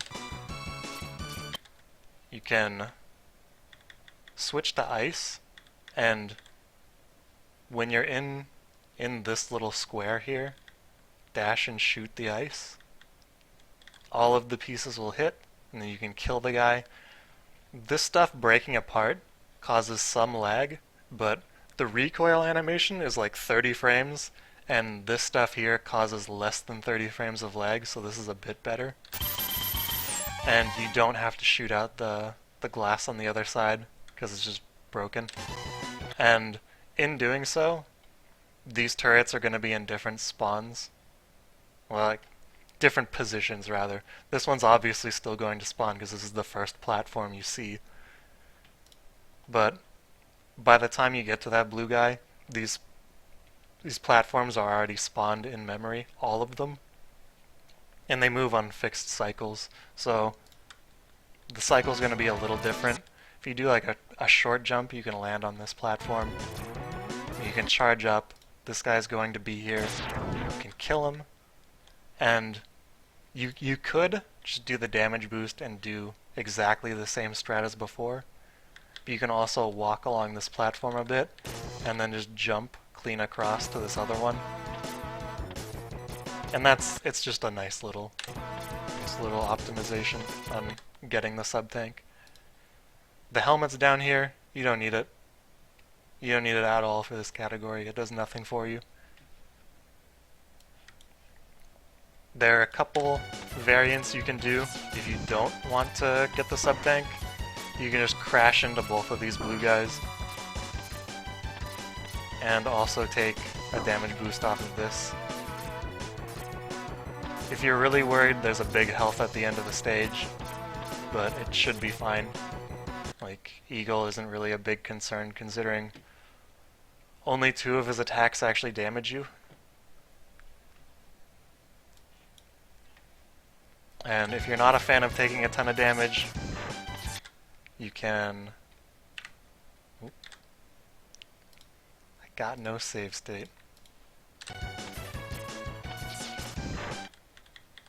On like the right edge of this, fire and ice. And then, just like the other blue guy, all of the pieces will hit, and then you can just kill him with another ice. And likewise, when you get to about this pillar in the back, fire, all the pieces hit, and you get through without taking any damage. This guy is going to be here every time you do this strategy, just the way the spawns end up working out. So you can kind of prepare for that ahead of time. And I covered this before briefly, but you can do 6 total kicks, like 4 normal wall jumps and then a double kick at the top. And that turns out to be pretty convenient.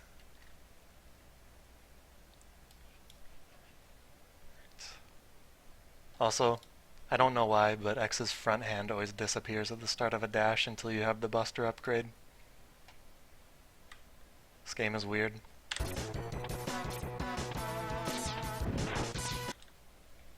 This section, you can kind of do whatever you want. You could do like a charge shot to kill a bunch of these enemies, or you could just like ignore all of them and try to dash underneath the walkers. What I find that reduces lag the best and kind of works pretty easily is to do a hop off that platform, kill the grabber, and then fire a lemon to kill this guy, and then jump into it to pick that up before shooting the killing shot at that guy. Did I miss Death Kick? Nah, I didn't do Death Kick. Sorry. That's like the other dumb strategies that I showed might be really difficult, but they're probably not going to just end your run immediately.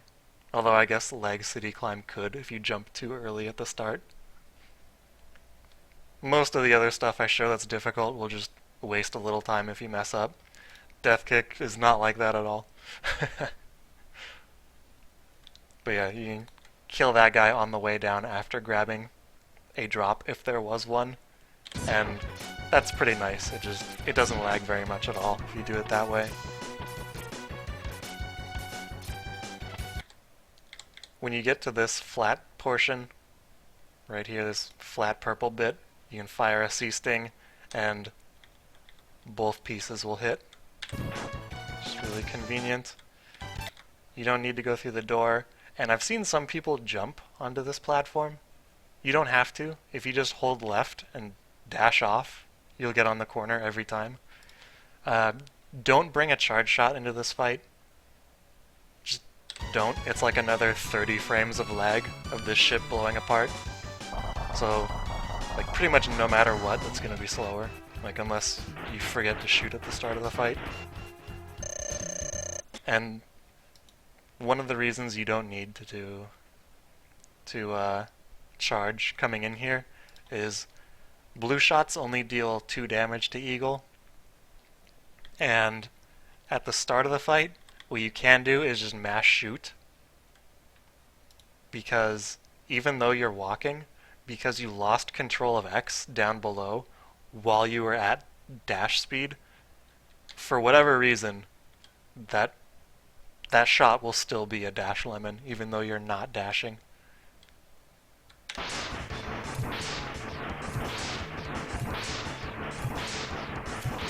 And really you just use C-Sting at him from here. If he throws, like, spits an egg at you, I sometimes just ignore it, especially in the first fight, because you know, you have a ton of health and he does very little damage, so it doesn't matter. I have a second fight here just to show what I do when he dives, because that's something that's going to happen a lot.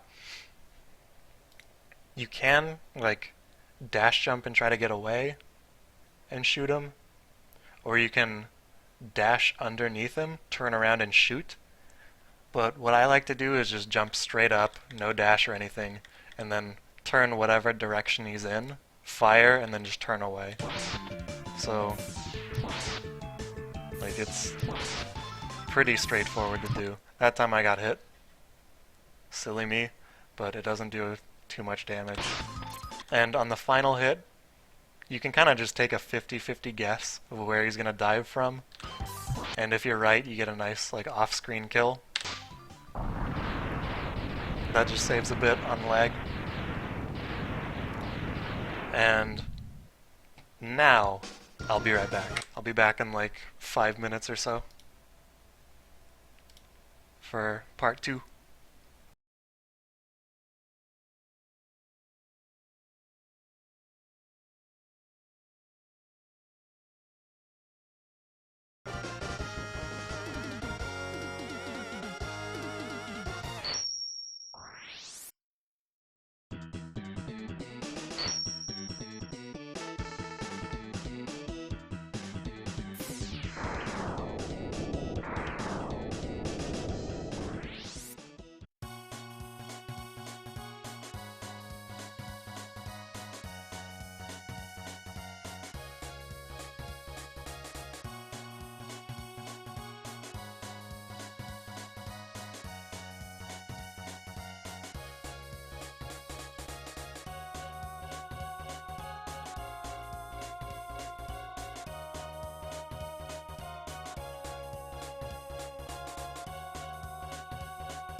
Alright, I'm back.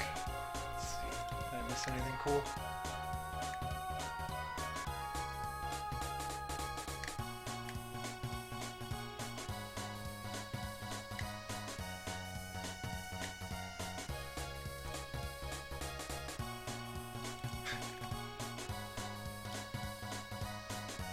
Some stuff about shipping from Japan and AV Famicom. Alright. And Tiki's learning a lot, apparently.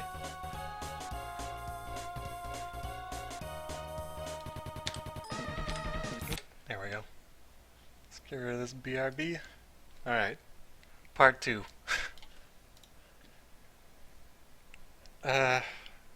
You could technically do Mammoth next, after Eagle.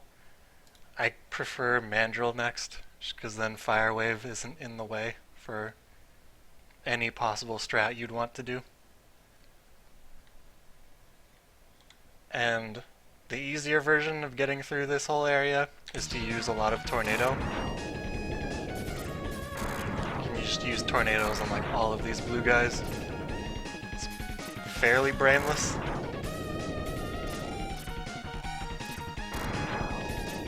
And you can use a tornado on a lot of these enemies and delay your movement slightly, and then that'll allow the tornado to actually carry on. Because if like the back bit gets off screen, then the whole thing will just disappear. So if you wait a little bit, then it'll actually carry on through. This final tornado, that can be kind of difficult to hit in the way that I did here. You can also just delay your movement while the tornado kills it, or just jump over it entirely. I've seen that as well. And that's a fairly straightforward way to get through to Thunder Slimer.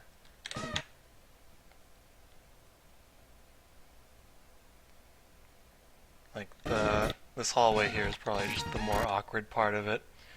For all the blue guys, it's pretty much just dash up, tornado, wait for them to die, and then move on. But here, you kind of want to wait a little bit. This jump from that platform over to this platform is kind of goofy.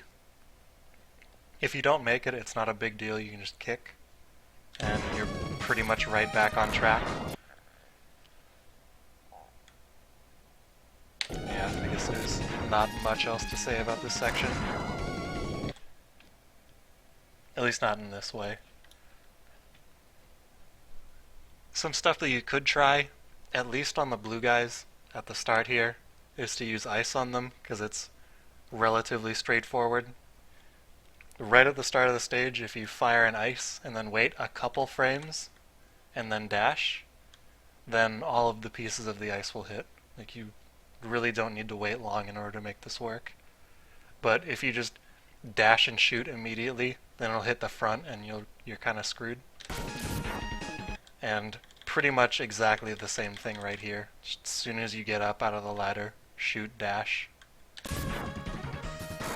You need to tornado this guy. It takes about the same amount of time to kill him with ice, but with tornado you can be farther away when you start. So it's just nicer to use tornado. And for the ice shots on this final guy, it's when you're above this pillar, like as you're getting past it, that's when you do the first shot. And along with all of these ice shots, I like to do a jump with it. That's just to make it so I'm moving at a consistent speed, guaranteed the whole time. Like, nothing will ever happen, like my dash ends and I'm just walking for a little bit. That could throw everything off. So I jump just to make sure that I'm moving at dash speed the whole time. And using a C-Sting in the narrow hallway, you can kill that little guy. And this section, I guess I won't go too in-depth with it. It's a lot of buster shots and precise ice shots. It's just a strat you can be aware of and kind of fiddle with and try once in a while, or practice. I find that trying challenging strategies makes easier ones significantly easier when I go back to them. Like fiddling around with something really difficult and you go back to what you were normally doing, and it's like, wow, why was I even having trouble with this ever? It's super easy.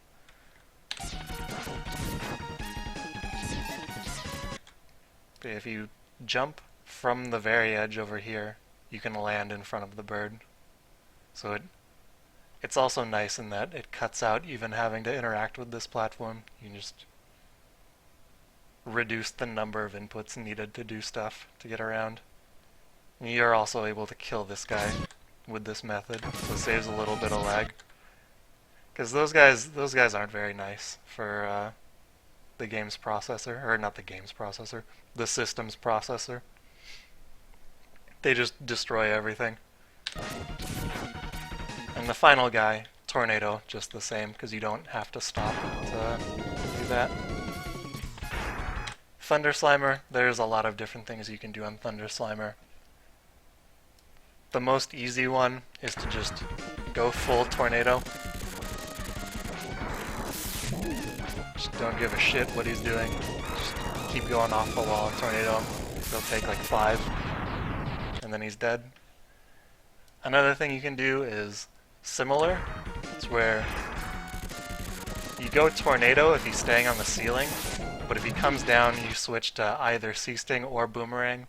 I've been favoring C-Sting, but Boomerang is an objectively good choice too. It does the same amount of damage, and if he jumps, the Boomerangs can arc up and hit him. Compared to C-Sting would just like miss and the pieces would separate and you would have to wait a little while. And the more difficult strategy involves opening with Boomerangs and then using a Tornado. And then you can kind of follow up exactly the same way as before if you like. Or if he comes down, just go to C-Sting or Boomerang. But if he doesn't come down, and you can jump over off the wall and either just Tornado him or use a C-Sting or 2 and then a Tornado, and that's overall better DPS, but really you just want him to come down, but that's kind of luck. No, this game like has science. Kind of, yeah. Alright, the latter half of the stage. If you jump a little early, you can cut that corner. It's not important. You do want to jump off this one, though. You want to jump off the edge here. That way you just land on this platform. And, hang on. Should probably mention. I've seen people have trouble with this. You want to shoot before you wall kick. That way, this thing is definitely going to get moving in time to kill this before you get there. And then, if you just jump in front of this guy, you can get through this whole like staircase without having to touch any of these little floors. You just get all the way to the bottom. There's really not much to say about this hallway. Like, you just want to get through fast and jump over the little turrets. Once things start shooting, that's when things get weird, but as long as you're just having even remotely decent movement, you shouldn't have to worry about anything. Up at the top here, if you fire a Tornado and kick at roughly the same time, the Tornado can carry through and kill this turtle. This turtle's a pain to jump over. You like really need like a perfect jump in order to make it work. And let me just like drop a save state here, because this is actually kind of important, maybe. There's a couple ways that you can get the heart coming up. If you jump off the edge here and throw a Boomerang and stop moving for a moment, you can get the Boomerang to arc upward far away and grab the heart. That's kind of difficult to do. If you can do it, it's nice. It's better than the other way, but more than likely you're going to want to do it this way. You go off the wall with a dash jump. Wait until you're basically at the peak, like once X is in this pose, you're good to go. Then just shoot. And the Boomerang will arc up and come down with the heart. Every time. As long as you didn't like wait too long to shoot, I guess. And let's see, back to this other one. Yeah, okay. Yeah. Yeah, see, that's why I include multiple strats. If I include everything that I know about, people are gonna find one thing easier than another. And like overall they can kinda cobble together all the strats that they like and can pull off. This jump is really stupid. You can technically make it from one platform to the other. And these things are pretty much impossible to see. I probably should have just recorded footage of this on console, because I can really buff the brightness so you can see everything going on better. But you can make this jump over the turtle. But if you don't, it's fine, just do a wall kick there. It's whatever. That turtle shouldn't fire at you, because it's not like on screen long enough to really do anything at you. Oh yeah, you can totally just climb up to the heart. It's not the end of the world if you have to do that, but this is a speedrun tutorial, so I may as well throw in the speed strats. There, like after the ladder, there's that platform, and then there's the larger green platform after that. I like to jump right as I get to there, like that, the green platform rather, and that will get me to land down here, where I can shoot this guy. I like to do a hop. I don't really know why. I think it just helps my spacing or something.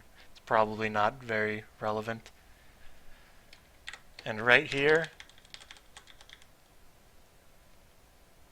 you don't quite want to be at the peak height.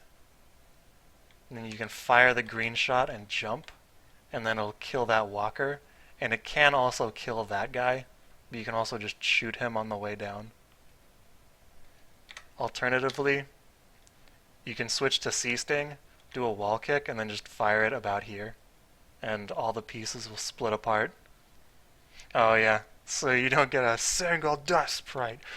Godlike movement.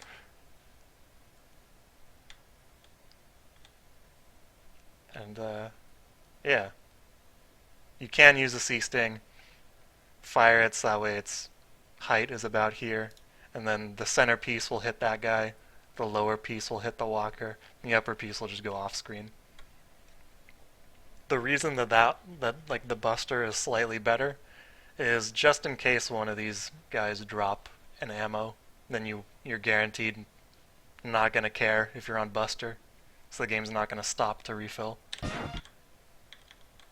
Hitting these guys with the Buster shots in this area can be kind of annoying, but the way I like to think about it is the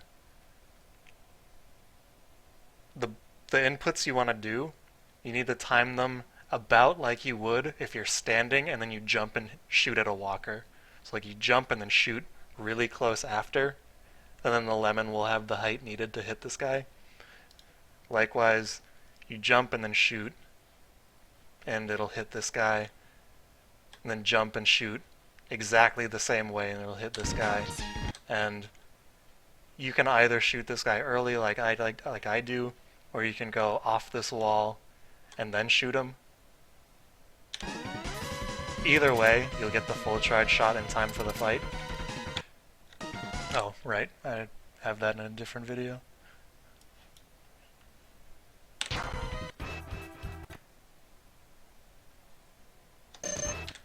Alright, just like usual, dash at the start, hits him early, and then everyone knows about the Let's Play strat here, where you just let him break out, and then just keep freezing him. That's super easy. You can totally do that. It's a little bit slower. But another thing you can do is, while he's frozen, you can... He has the same number of invincibility frames regardless. Like, it's always just 60. So, while he's frozen, you can hit him again. And what I like to do is I dash up and then get the ice really far back inside of him, because something that happens when multiple bullets are contacting one enemy is only one of them can hit every frame. So the main piece breaks, spawns a bunch of different shards, and then one breaks every frame. So what this means for this fight is you could shoot pretty early, and as long as it wasn't like more than 6 frames or so early, you'll get the first possible frame hit on him. And that enables you to just like shoot off this wall and then hit him really early out of pretty much anything. Even a punch. Like, the punches are the most annoying part, because usually for like this shot that you go off the wall, what ends up happening is he'll do a punch and then one of the pieces will hit too early, so he'll still be on invincibility frames and then he'll just punch you. But doing the fight in this way minimizes the risk of that. But once he's in the middle or something, I just start doing off the wall shots up here and go around him. This time I waited too long before hitting right. I just crashed into him. It's really not that big of a deal. And at this point in the fight, if he's still in the middle, you can just crash into him, so you can occupy the middle as well. And that's roughly the Mandrill fight.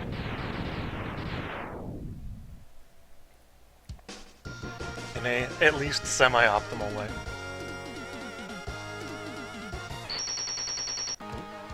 Alright, now we're going to cover Mammoth Stage next, just because that's the one that I usually do next in the order. In the route, rather. Just boss order, route, whatever. If you mash a lot of buster shots, you can kill one of the red guys. The little blue guys that drop are easier to kill, but it's better to kill them because then you can land on like the very edge of this platform and get maximum time getting forced forward by the conveyor belt. It's not that important. You can also just jump over if you want to. If you jump from the edge of the previous conveyor belt, you only need a very short dash here before you can make it all the way to that platform. Taking the lower route isn't a big deal either. It's slightly faster to take top route, but it's like orders of magnitude more difficult.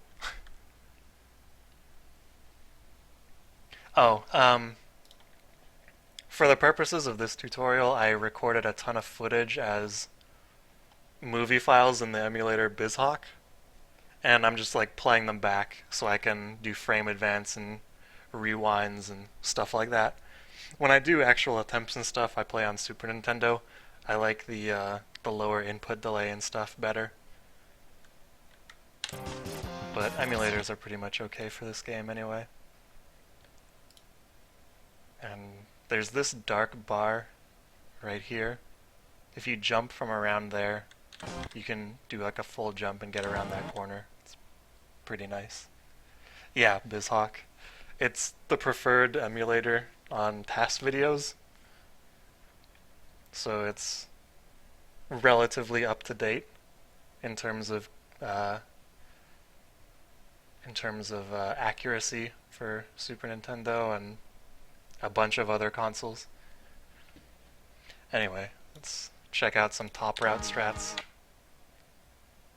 This part's just identical. I don't know why I even included it. If you jump from really far from the edge here, you can kill a blue enemy or just like let a red enemy drop, and you can get a little zip forward from that. Then you just jump along here. You can use an ice shot to kill that guy. Switch to boomerang, and they'll kill the next enemy. Like, it takes 2 boomerangs to kill whatever drops.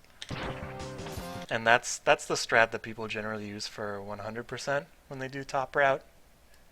But this is any percent, and we have some more weapons at our disposal here.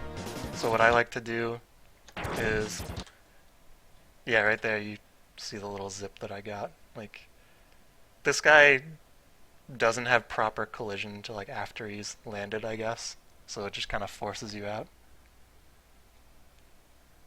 What emulator is the best for SNES these days in terms of playing games? SNES 9X is still a pretty good one. Um, Higan is the new name for the.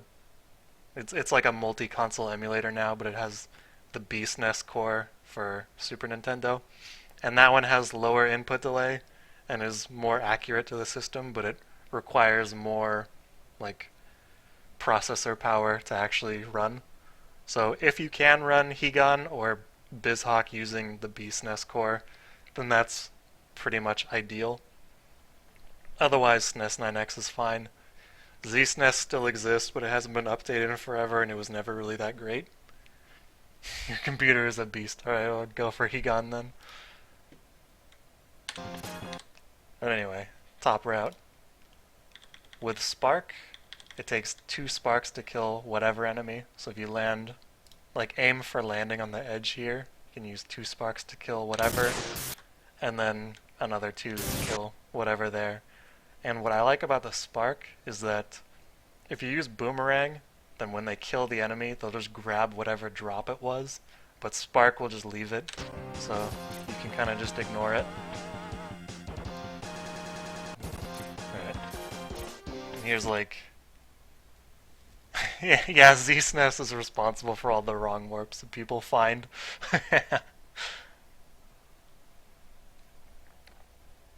This next section is pretty much the easiest part of the stage. Like, there's not a lot that can really go wrong. It's just platforms with minor guys on them, and you can just kill all of them. C-Sting kills them in 1 hit, so you can just fire them pretty much however you like to kill them. You can either try to intentionally dodge drops or just deal with whatever drops happen. Another thing you can do is go through Buster only, because if a charge shot kills an enemy, or like if a charge shot would deal more damage than the enemy has left in health, then it'll carry through. So if you hit one with a lemon and then a charge shot, the charge shot just keeps going. And the only advantage of doing this way is that you have 0 risk of getting an ammo drop that matters. Alright, right. Next video.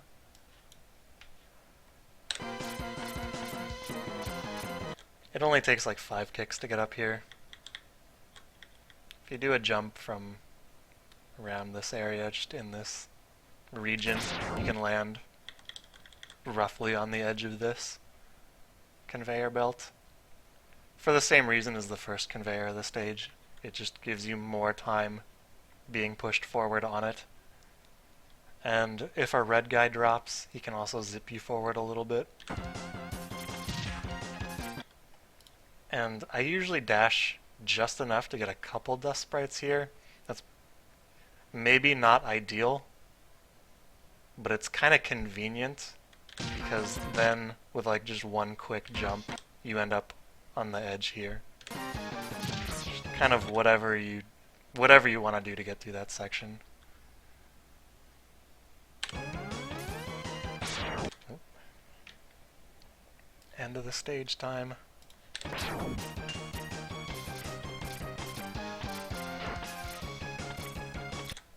This green guy is like the worst part of this stage. There's pretty much no good way to get around him. Things I've seen before are like firing a tornado and then wall kicking off of this section, and then the tornado will go through and kill him. What I think would be a little better than that is to just land up here and then dash jump to the left and then go around. You technically can land on the edge and then just jump over without stopping at all, but there's like a really high risk of just getting hit by his ball and chain the instant he throws it. It kind of depends on the exact pixel that you're on, which is hard to gauge in real time. And it's especially bad because X moves at like 3.5 pixels per frame. So it's kind of a crapshoot to do in real time to just jump directly over this guy. Yeah, you can just do a high wall kick too. I still think landing up here and then turning around would be slightly better. But the least bad way to get through this area is kind of a pain in the ass, but you may as well know about it. And you can dash along here and kill this guy with a blue charge shot and 2 dash lemons. Then jump from about where that guy is standing and fire an ice before you land. Just like, you can kind of eyeball it, I guess, just about the right height. And if you jump from the right spot, you're good. And that'll just kill him. And then you don't have to worry about it.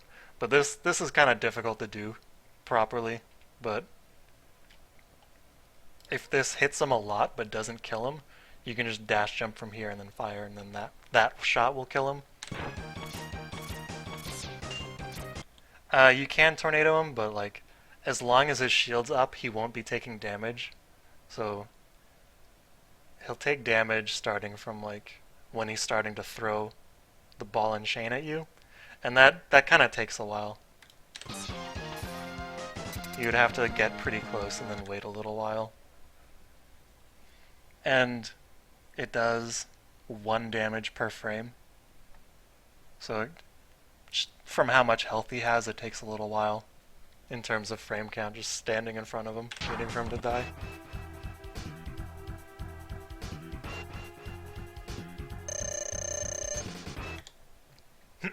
Alright. At the beginning of this fight, after Mammoth's health bar fills, X will start blinking. And yeah, this may be like an early blink. Oh no, okay. When his eyes are like completely closed, you can just hold dash and shoot, and then as soon as the fight starts, you'll get the dash lemon. You can also use a charge shot and do the same thing and just time the dash.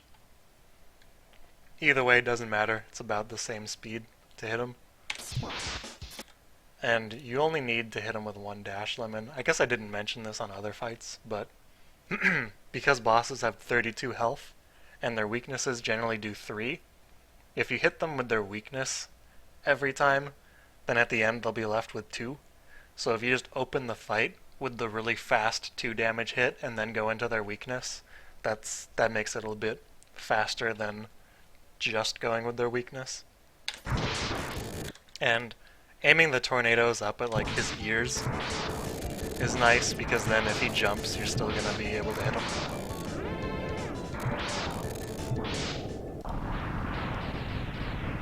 Other than that, that fight's super easy. It's like almost as easy as the chameleon fight.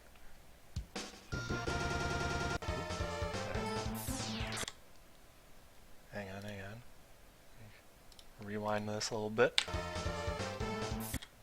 Right from the start, like, right where you start is pretty much 1 dash jump from the cart. So if you just dash jump immediately, you'll land on the cart on the left side, which is pretty nice. What are we learning today? I guess like the entirety of any percent. That's my goal, is to just go through everything. I'm getting there. I started with Sigma 4, and I went to the intro, and now we're up to Dillo, so it's like 5 stages left or something. But anyway, you can kill some bats along here. Oops. Did that frig with the capture? Okay. We should be okay. I double-clicked, which made BizHawk full screen. If all of these guys drop something, that can be really laggy. So I usually kill like the first 3, and then see if they drop something, and then kill a few more, hoping to try to mitigate lag however I can. Likewise, you can start charging after this bat. jump after this ostrich is dead, or flamingo I guess is what it really is.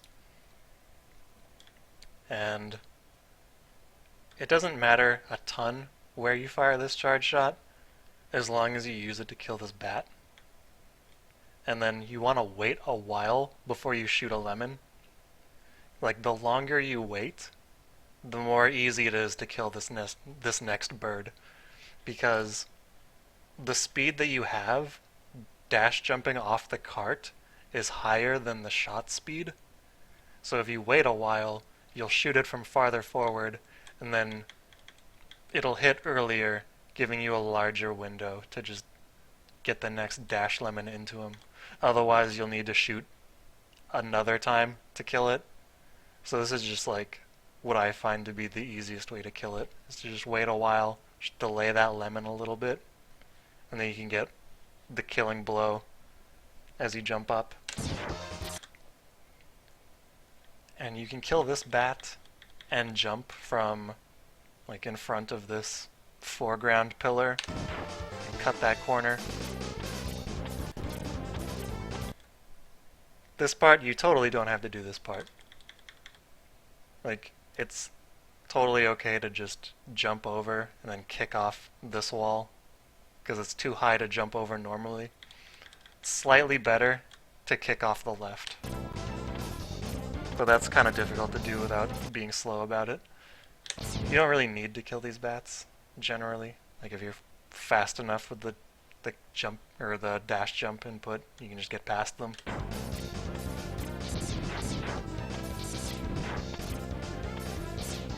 This is just like the more easy way to get through this area, is to just stay on Buster. And then what you're gonna have to do is just do a normal jump here, because this bat will block you most of the time that you try to get past him. And then you can do a dash along there, jump off the edge and land on the edge of this. An alternative strategy that you can do here that's not incredibly more difficult, it starts the same, but then you use C-Sting. If you jump from pretty much the low point here and then fire a little before you land, these two pieces will kill the wheel, and then this piece will kill one of the bats. And you can use another C-Sting underneath this bat, and the top piece will hit that bat, and you can just dash jump over it. It's a bit easier than the other method that I had been using for a while, where I use a tornado to kill that last bat.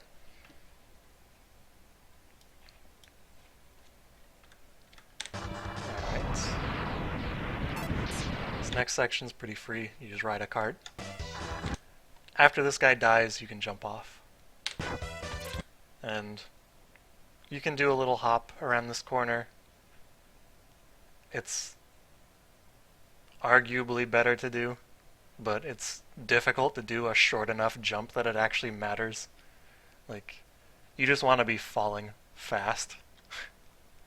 So if you just dash to the end, you'll start from 0, but if you cut the corner, you'll start already falling when you get to this horizontal position, you know? But it's kind of difficult, because it has to be a really short jump to make it worthwhile. And let's see, let me go to the other one. I think this one. Yeah, alright.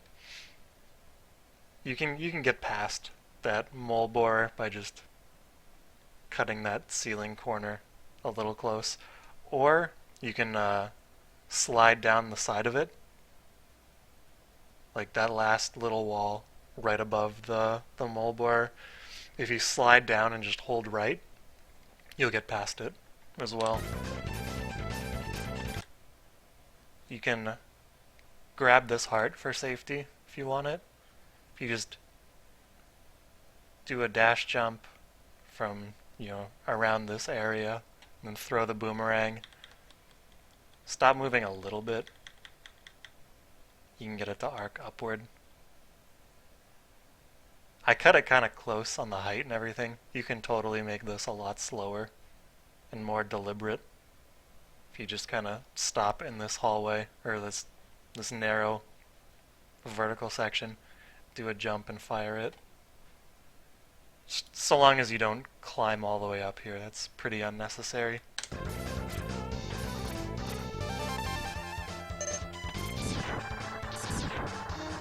And one of the methods of getting through this area without spawning a bunch of the birds, as soon as you hit this first miner guy, you can jump off, do a couple dashes, land back on the cart, and then right about when that guy's gonna die, go off again.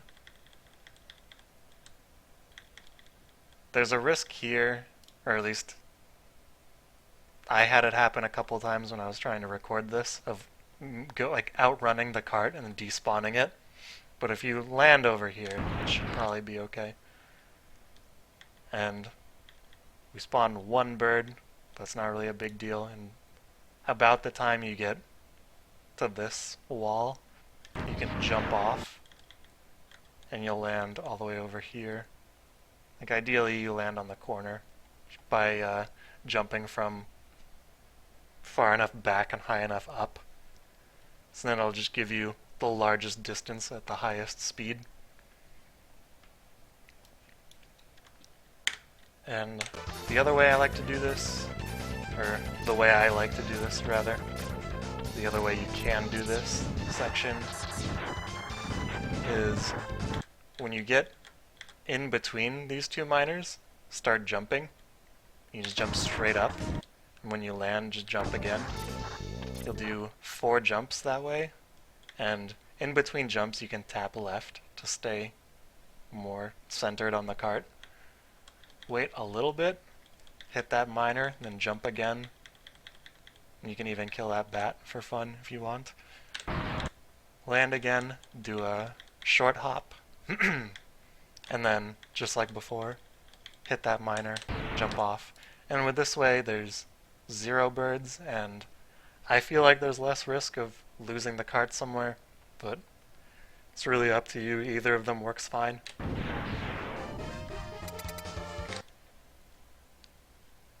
And the Dillo fight. Dillo always opens with the same move. He'll always roll up into a ball and charge this way. So when he hits this wall, that's when luck actually becomes a factor. He can either break out of that immediately or start bouncing around like an asshole. And just like some of the other fights, you start with a lemon. You can hit him with a spark first, but it doesn't knock his armor off, and it doesn't really matter that much. So we turn around, throw a spark, and throwing a spark from that side of the room, if he breaks out, that spark will just hit him immediately and knock him out of his armor. Otherwise, it's pretty easy to follow where he's going to be, because he bounces at like the same angle every time. And he can only break out when he hits the ground. So like he won't break out somewhere weird like up in the corner or something. So just have a spark ready to hit him when he hits the ground. And eventually he'll come out of it. Or at least that's the hope. And what I like to do is stay about a half a screen away from him, and right before he fires, I fire, and then I can jump over his shot, and that times out pretty well. And on the final hit, if you hit the wall, the spark will get stuck when it gets to him, and it won't go away, and it'll just keep touching him. So as soon as he actually becomes vulnerable, he'll just die.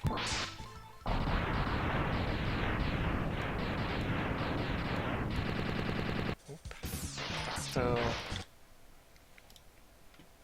optimally, you would just kill this turtle, but that strat is a pain in the ass, and it's also really risky, because if you mess it up and take a hit, it's 4 damage, and this stage really has it out for you. So what I like to do is I like to dash up, and then when I get really close, just jump, and then hold right when I know I'll get over him. And if you jump from the edge here, you can make it across the spike pit. It doesn't really matter. It's better on lag if you jump from here, even though it's like fewer dash jump inputs if you jump from farther back and land in the water sooner.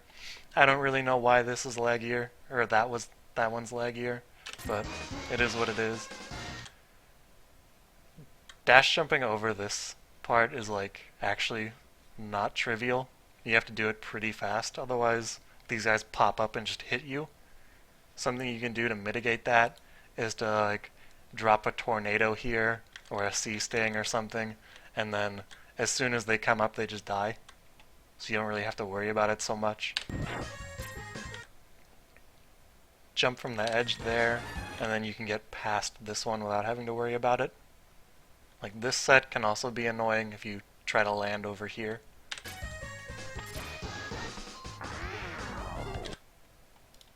The first submarine dude, if you hit him too early, the shot deals less damage. I don't really know why. So you want to wait on the far side until he's most of the way out of the water, or out of the ground. It doesn't really come out of the water. And then fire the rolling shield. And standing really far away will cause this attack to happen more often, where he shoots out these little enemies. And that's a lot better than trying to suck you in or using the searchlight. So this is like ideal RNG here. And after the rolling shield, you can come forward and sea sting. And I find it better to just try to time the sea stings out with the proper rhythm. They've got about 10 frames of invincibility, so you don't really have to mash very fast. Some people just go completely ham mashing, and you can drain a lot of ammo that way. And it's not necessarily faster than just timing your shots. And with mashing, you'll often end up having an extra sea sting at the end, contributing to lag by just being around. But if you time the shots, you can count them out. It only takes like 8 hits to kill the first one. So after it dies, just dash forward, and that will reduce lag. I don't know why, but it's better than walking. If there are drops from the little enemies, you can stop in the middle and pick them up and then just dash again. Let's see, the midsection. There's really not a lot of ways around these guys. This is pretty much the only way that works pretty consistently. You just want to jump in between all of them and try to thread the needle a bit. And occasionally you'll land here. Just be aware that it can happen and be ready to dash. And if you miss that, you'll fall on the spikes and die. So go back to the wall if you miss the dash and just kick off. And it's not too big of an issue. Hang on, let me start this one over so I can start from the beginning of that sub fight.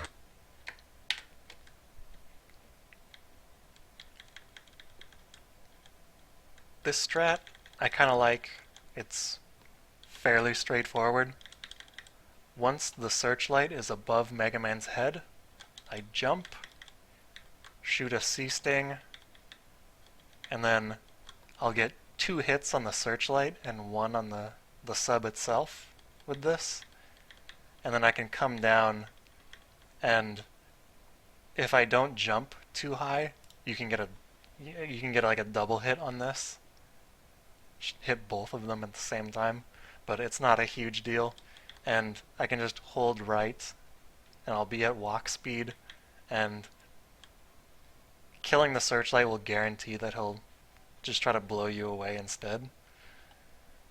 So then you can do the same thing as before and just time your shots.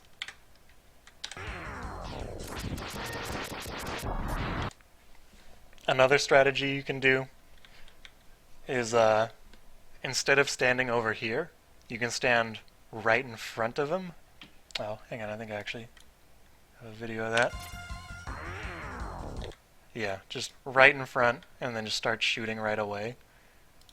If you get a searchlight, that kind of sucks. You can accidentally walk into him, because most of the time he'll try to blow you away, and you'll just want to walk forward to prevent him from blowing you into the spike pit. Otherwise, it's pretty much the same. Just time out your shots. And yeah, the rest was just in this. There's virtually always going to be one of these stupid depth charges here that's going to hit you. But I got really lucky here, and this area was pretty clear. If that happens, you get to have a little more health going into the octopus fight.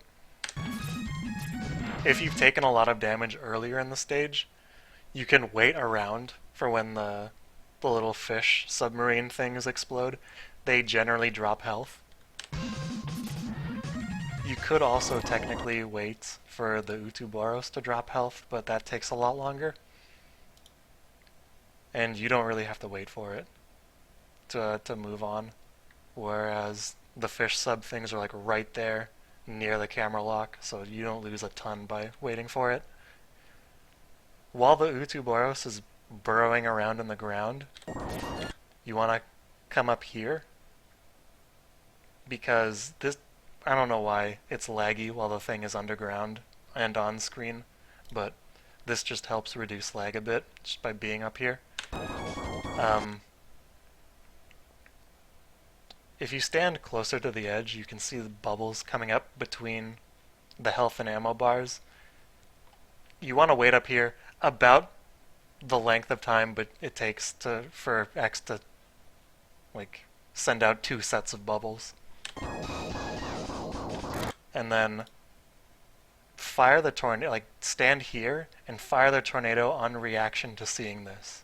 If you try to like just blindly time it properly, if you nail him on like the first frame possible, then the camera lock won't lift for a while because the Utuboros won't break apart properly. Like the final piece will take longer for some reason. So if you just wait a moment, then fire it when you see this little horn, then it just breaks apart really nicely and smoothly, and then you can get the hell out of here. You don't need to charge. You can open the octopus fight with a charge shot, and I'll show that, but you don't have to.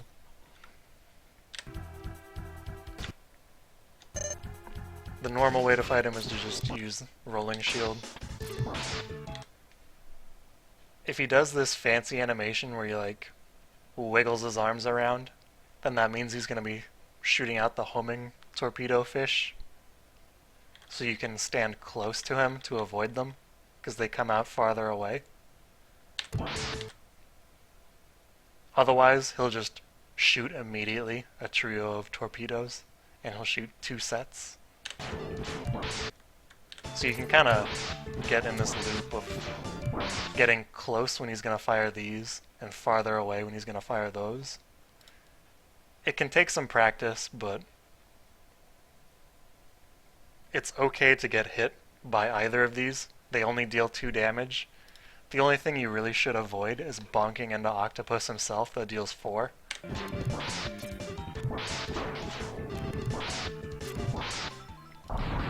And if you're up close and he's about to die and you have plenty of ammo, just go ahead and spam him, I guess. Because that can also just destroy all the torpedoes that he's firing at you. Oops. Oh, I started this from so far away. If you want to open with a charge shot, you want to get like a super early jump. So you can like hold dash and jump when Octopus's arm is like down in his little animation after his health bar fills. And if you didn't press way too early, then you'll get a jump. And you can fire this shot pretty fast. Like, I fired this kind of late, actually. You can fire it way lower than that. And you can hit him, it's like about 5 frames faster to hit him with that. And then beyond that, the fight's pretty much the same. There is one other thing to know. Oops. And that's the energy drain attack. He'll jump up to the top of the screen and right over you. If you see that happening, just jump right into it and then mash buttons to escape. There's a small risk of getting infinite comboed. The attack runs on a timer, and pressing buttons lowers the timer by larger amounts than just waiting. And if the numbers work out pretty exactly perfectly, his attack timer will overflow and go to 65,000 instead of 0. It kind of sucks. But that only happens if you have, I believe it's 5 frames over the course of the whole time you're mashing where you don't press a new button. So what I usually recommend is to deliberately fuck up your mashing a little bit, so that way you have a little bit, you definitely have more than 5 frames of having no inputs. And that's because the cutoff points for like the attack timer, like how many frames you need to not have a new input and get infinited, are like 17 apart. And it's a lot more reasonable to get in between them than to just try to mash as hard as you can and just cut it as close as possible. As long as you're not taking a ton of damage from the energy drain, it's all good.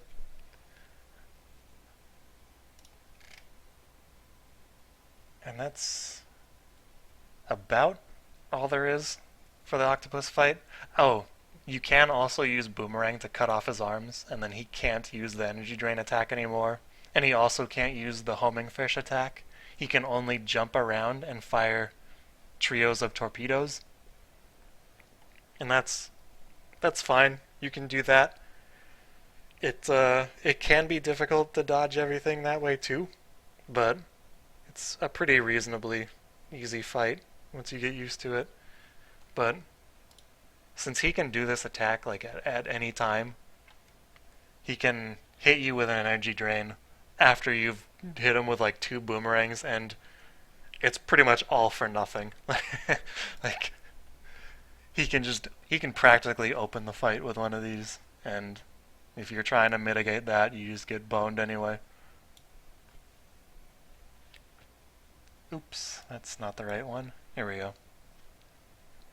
Sigma 1. The start of the stage, it's fairly straightforward to do with tornadoes. It's kind of like a Mandrill stage in that you just want to use the tornado and then wait a little bit while the turtle dies, but also so that the tornado starts moving and you can kill multiple turtles with one tornado. The next set of platforms doesn't spawn until you're a little to the right of the edge of this platform. So like everything you've done up until here doesn't really matter. So like now the platforms are definitely spawned. So these cycles are like started from around the time you're near that turtle. The leap of faith. You don't necessarily have to do it, but it is nice to do because it saves like 3 seconds or something. You get on top of this first platform, kick off the side of this one right away, and you kind of want to land on the right side of this, which can be difficult to do because it's kind of dependent on how long you hold this jump from the wall kick for, as long as you don't let go of right. And then as soon as you land, just dash jump again, and you can make it to the little platform as it's going this way. Alternatively, you can just wait on the second platform for it to move closer, and then get over here. And as for this climb itself, if you do a double kick here, you can just kind of do single kicks for the rest. Oops. And kicking off this, I guess, isn't super necessary, but it is nice. It's just like you get a faster kick out of it. And since you have so much health, you want to get hit a bunch of times. So you can take a hit off the left side of this. So you can take a hit on the left side of that one. And then, without really inhibiting your movement much, you can just try to jump through and get hit to the right off of this blue guy. Or get hit by this bullet. And then, up against the wall, get hit by the final blue guy. And then, that's all the damage you need to take. You only need to be at 6 or fewer health for the next section. If you fire an ice against the wall before grabbing the ladder, it'll kill the walker in front, so you can jump from a more optimal position.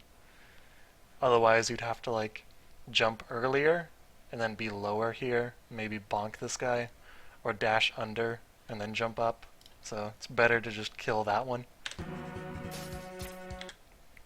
And to set up the vial skip, you can grab this ladder, climb most of the way up, then release it, kick off the side, climb up this wall a bit, and then jump over. As long as you don't touch this floor, the cutscene doesn't start yet. So once you get through to this side, that's when the cutscenes actually begin. Like there's a text box coming up here. You can hear a ride armor doing stuff because there's actually a cutscene for this room. And if you wait here long enough, I might be in the way. Like, you'll actually be able to see Vile and Zero come through this door. There is another way to open the stage, and it's a little bit better. If you jump from around this area, just halfway along this little section of ground, you can use ice to kill that turtle, and every jump here is like a full jump, so I'm just holding jump until X is starting to fall again. Then I allow myself to release it. And what that does is it makes X have a particular subpixel position when he gets to this platform. So that way he can jump directly up to this. It's like a margin of 1 pixel, whether you make it up here or not, so getting the right subpixel position is important. And getting hit on the turtle the way I did, it dealt 4 damage and also started this cycle during my my recoil. And this is what we call the task sleep, even though the task doesn't do this anymore. And through this hallway, you can kind of do what you did before and or do what I showed in the other strat and just kind of bonk whatever. But a slightly better strat, like a more modern one, you get hit off of those 2 turrets to the right, kill this guy, or shoot the tornado from in front of this guy, jump from like immediately in front, and you can jump over even a big drop if he drops one. You can dash, or you can gap jump that, and then otherwise it's just identical. Get into there. And talking about the vial skip, I already mentioned before, don't touch the floor in the previous room. Jump into here. This cutscene starts, and you get control around when this box is like lined up with this section of the platform there, or like the wall. That's just like a visual cue to know when you can actually start doing stuff. Roughly. When the box is pretty big. You just want to make it to this door before this shuts. That's pretty important. And you could start holding a start here, like while this door transition is going, that won't pause the game, but that can make the other inputs a little bit difficult, but this is an option. Once this door locks, this box starts going away again, and you want to dash and fire a rolling shield, at least on the Japanese version. I don't think you have to on the English. I don't know why the language would make a difference. And once you reach this position, the cutscene will wait for the camera to pan over before actually starting. This is the more common time to hit start. Just press and hold start before the camera locks into place and things start moving again. And if you do it right, Vile will be active, text boxes will be active, and you can move. You want to walk forward so that X's front foot is like just barely in front of this line. And then when you get trapped at the start of the fight, Vile will always jump over you, and he won't end up too far off screen to hit him. If you stand farther away, or like a little farther away, he'll jump completely too far away, and your rolling shields will just despawn before they reach him. And something I forgot to mention. Just turbo on over here. There's something called the quick skip, where it kind of, like, Vile's dialogue and Zero's dialogue kind of get mixed together, and you don't have to wait for text boxes to open and close. And on this text box here, with all of this stuff happening, and it's ending with 2 exclamation points, once you advance this one, like it starts scrolling up off screen, you can release start, and then once Zero attaches onto Vile's back, and then this little thing appears here, you can hold start again, and it'll just cancel all of the text. It's pretty convenient. There is a risk of soft locking the game on this cutscene, especially if you paused it on accident. And I'm not sure the best way to deal with that, or if you pause early, if you can really stop it from soft locking at that point. But I know that in either category, you can just reset the console or like soft reset the emulator and then just password in. And if you're doing 100%, if you hold LRX down and hit start on that password screen, you'll still have the Hadoken if you got it there. Otherwise, you'd have to go get it again, and you can just try the stage again. And as for the Vile fight, I've got a couple fights to show. It's really, really wacky. You didn't know about that Hado tech. Yeah, it's pretty good. The Hadoken password is nice. This fight's one of the more difficult ones in this category because Vile has some annoying movement options, and he's also got really low invincibility frames, like they're around a half a second instead of a second like most other bosses. But he always begins by jumping over you, so you can just jump and fire a rolling shield and that'll hit him. His weakness is rolling shield. Torpedo does 3, rolling shield does 4. So I guess you could technically just use torpedo on him.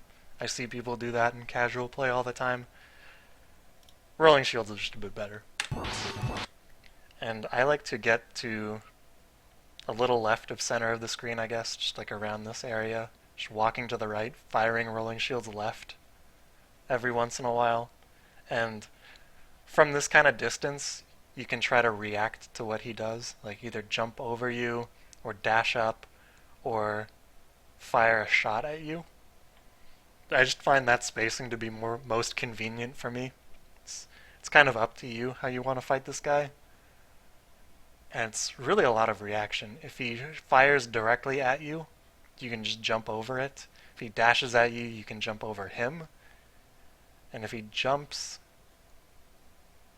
you can jump to try to hit him, but likely you'll have fired a rolling shield, and he's already jumped, so you have to wait for it to go away first, which is kind of annoying. And by the end of the fight, you would like to be around this region of the screen, just like the right, like, I don't know, the 3/4 mark from left to right on the screen. It's okay to be farther to the right. It doesn't really make a huge difference. Being on the left wastes a small amount of time, but it's totally not a big deal. Here's just another fight.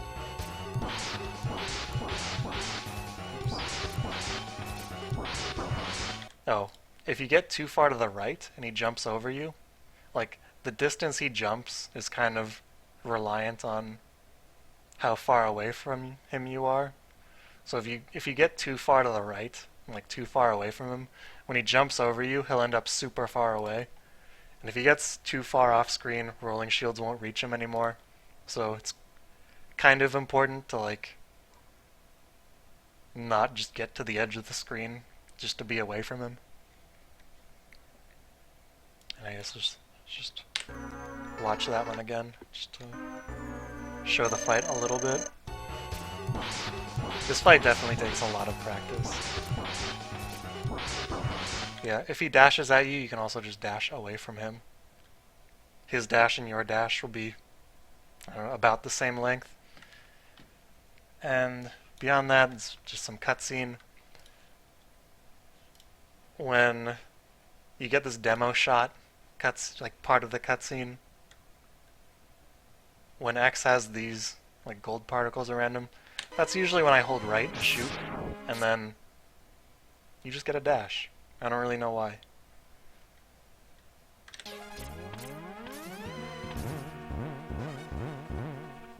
And for this climb, you can hold off on using the C-Sting for quite a while. Like if you just wall kick around that guy, then you can go off this wall. You can even wait a little longer and pop C-Sting in front of this guy, but you have plenty of time from popping C-Sting here to get through this whole climb. If you... I guess I can explain more on the next go around. Because the other strat's more difficult. It's actually kind of important how you do the climb.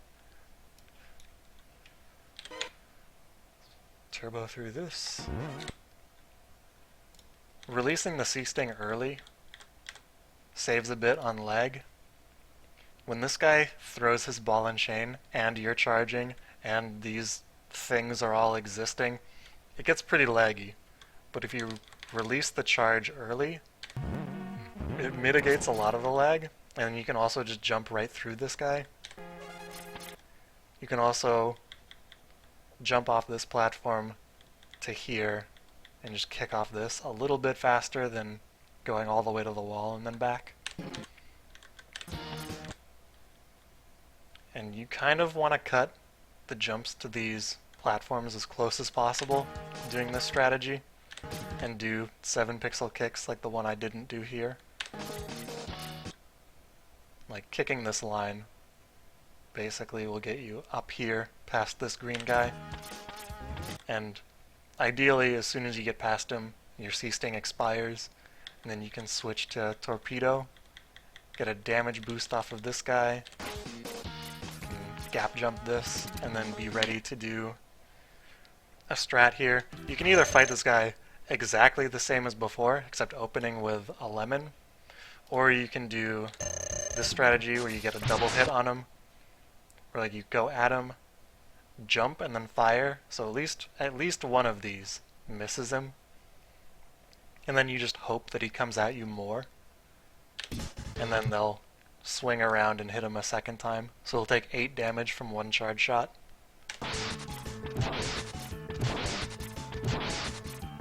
And otherwise, you pretty much do exactly the same fight as before, except with torpedoes. And one small thing is that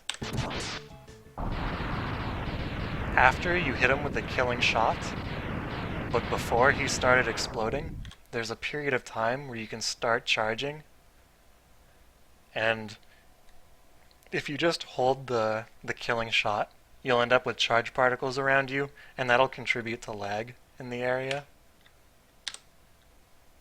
But if you wait a little bit, like wait until the sound effect of him getting hit goes away, roughly, and then hold shoot, then you can get a head start on this next charge. Like, as soon as I got control, that's when the charge particles appeared. And this is helpful because you end up getting a charge here instead of like over here and having to cut it really close, getting around this Met. And I usually only kill a couple of these enemies. Like, some of them can drop stuff on you anyway. And it's not incredibly laggy with all of them if you're doing dash jumps and stuff.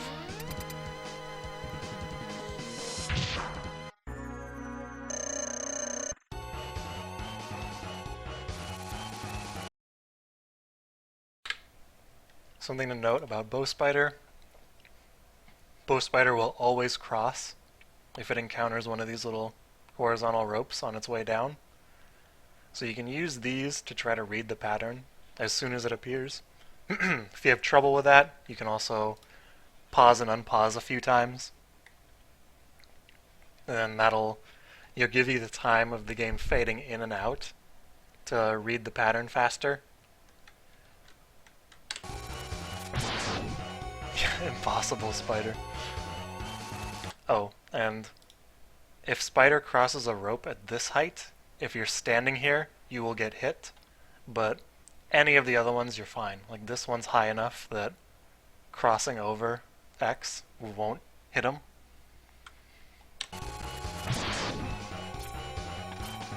And when babies get thrown out, what I like to do is I go to the wall before they start moving, and this will get all of them moving the same direction.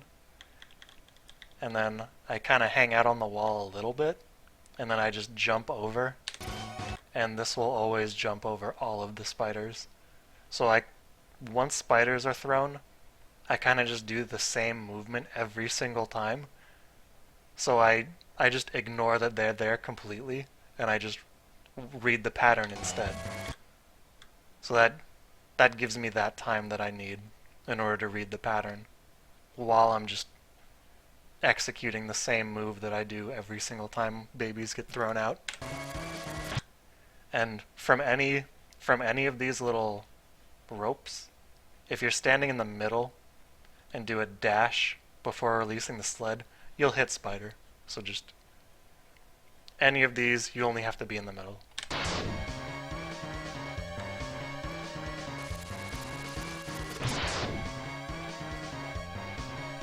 Bow Spider picks up speed as the fight goes. So what I usually recommend people do to get good at Bow Spider is get to this point in the fight where Bow Spider has one hit left, and then don't focus on hitting Spider anymore. Focus on dodging. Focus on reading the patterns and dodging. And if you get good at reading fast patterns, then you can do the entire fight easily, no problem. All it takes is like a little while of reading all these fast patterns, and then everything before that will be so free. Like you won't even care if spiders are thrown out. Yeah, good old movement practice. It's actually really good. It works pretty well on Wolf Sigma as well. Just like sitting on one of those claws, rotating around, and trying not to get hit. Sigma 2, there are a couple different strats you can do. When you get to this second platform, you can just wait a little while before jumping over to the third one. But what's a little bit better is to like walk a bit on this platform, jump over, dash off of this, no D-pad input, and then kick off the side of that. Like that one was kind of slow because I waited a really long time before getting over there and stuff. But that general idea gets you to this platform a little bit faster, but it can be a little dangerous if you don't get the wall kick. Like if you try to do it too early, you'll just fall in the pit and die. So what you can do is just, like I said, just wait for this platform to come down a bit and then jump over. And charge C-Sting gets you through all of this without much issue. The movement here, it's not too important. You can just climb the right wall if you want. Landing up here on that little ledge just gets you another platform jump. Penguin fight is basically, it's a lot easier in the refight than the original fight because you can hit him out of every attack except the slide with Fire Wave. And what you're trying to do is you would ideally get 5 hits with charged fire, and that'll cut 2 hits from the fight. But you really want to get at least 2. If you don't get 2, then you just kind of got frigged over by RNG. Just too many slides at inopportune times. If you have fewer than 3 charged hits already done before you're gearing up for a 3rd charged hit, just don't bother with it because you can't get more than 2 hits with 1 charged Fire Wave. So I explained that in a really stupid way, but you only have enough ammo for 3 uses of charged Fire Wave. So if in the first 2 uses you've hit him less than 3 times, just don't even bother with the 3rd. Just hit him with little bursts of Fire Wave when he's coming out of invincibility.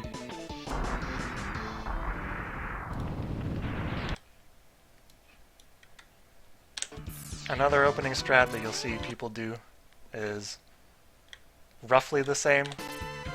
Do the dash off kick, but using rolling shield to get through this guy. And there's really not a whole lot of point to this. It's just a way to not use charge C-Sting. It saves on ammo for that, and it looks cooler. It also gets you this charge going a little faster, so after 3 charged Fire Waves you'll end up with a bit more ammo left over. Anyway, it's not important to really see this again. This next section, you can use a rolling shield to get through. It's kind of nice because all these enemies die in 1 rolling shield. And normally you would just ignore the drops that these miners do. I kind of showed some movement that dodges them by killing them relatively late, so that way the drop pops upward, and I land in front and dash under. You don't really have to do that. Then you want to use Torpedo on these guys, so you can fire a torpedo from far away. It'll kill this guy. That way you can have charge C-Sting in time for this climb.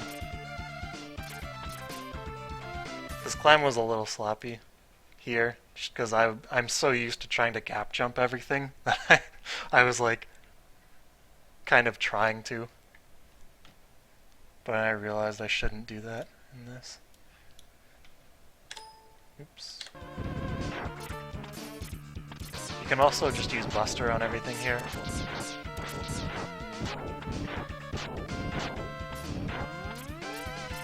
Or at least most stuff here.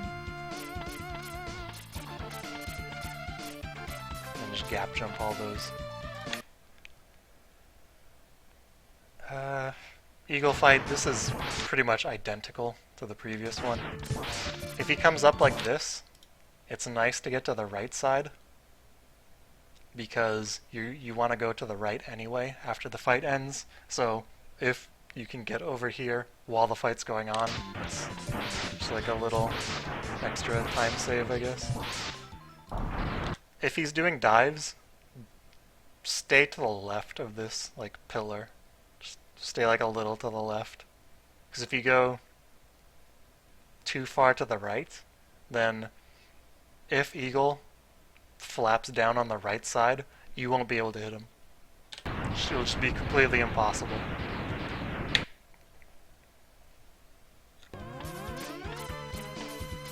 You don't necessarily have to gap jump that if you don't want to, but this next section is basically the same. No matter what you do, you just want to use charge C-Sting, double kick this wall, double kick that wall, and then get up the ladders however you need to.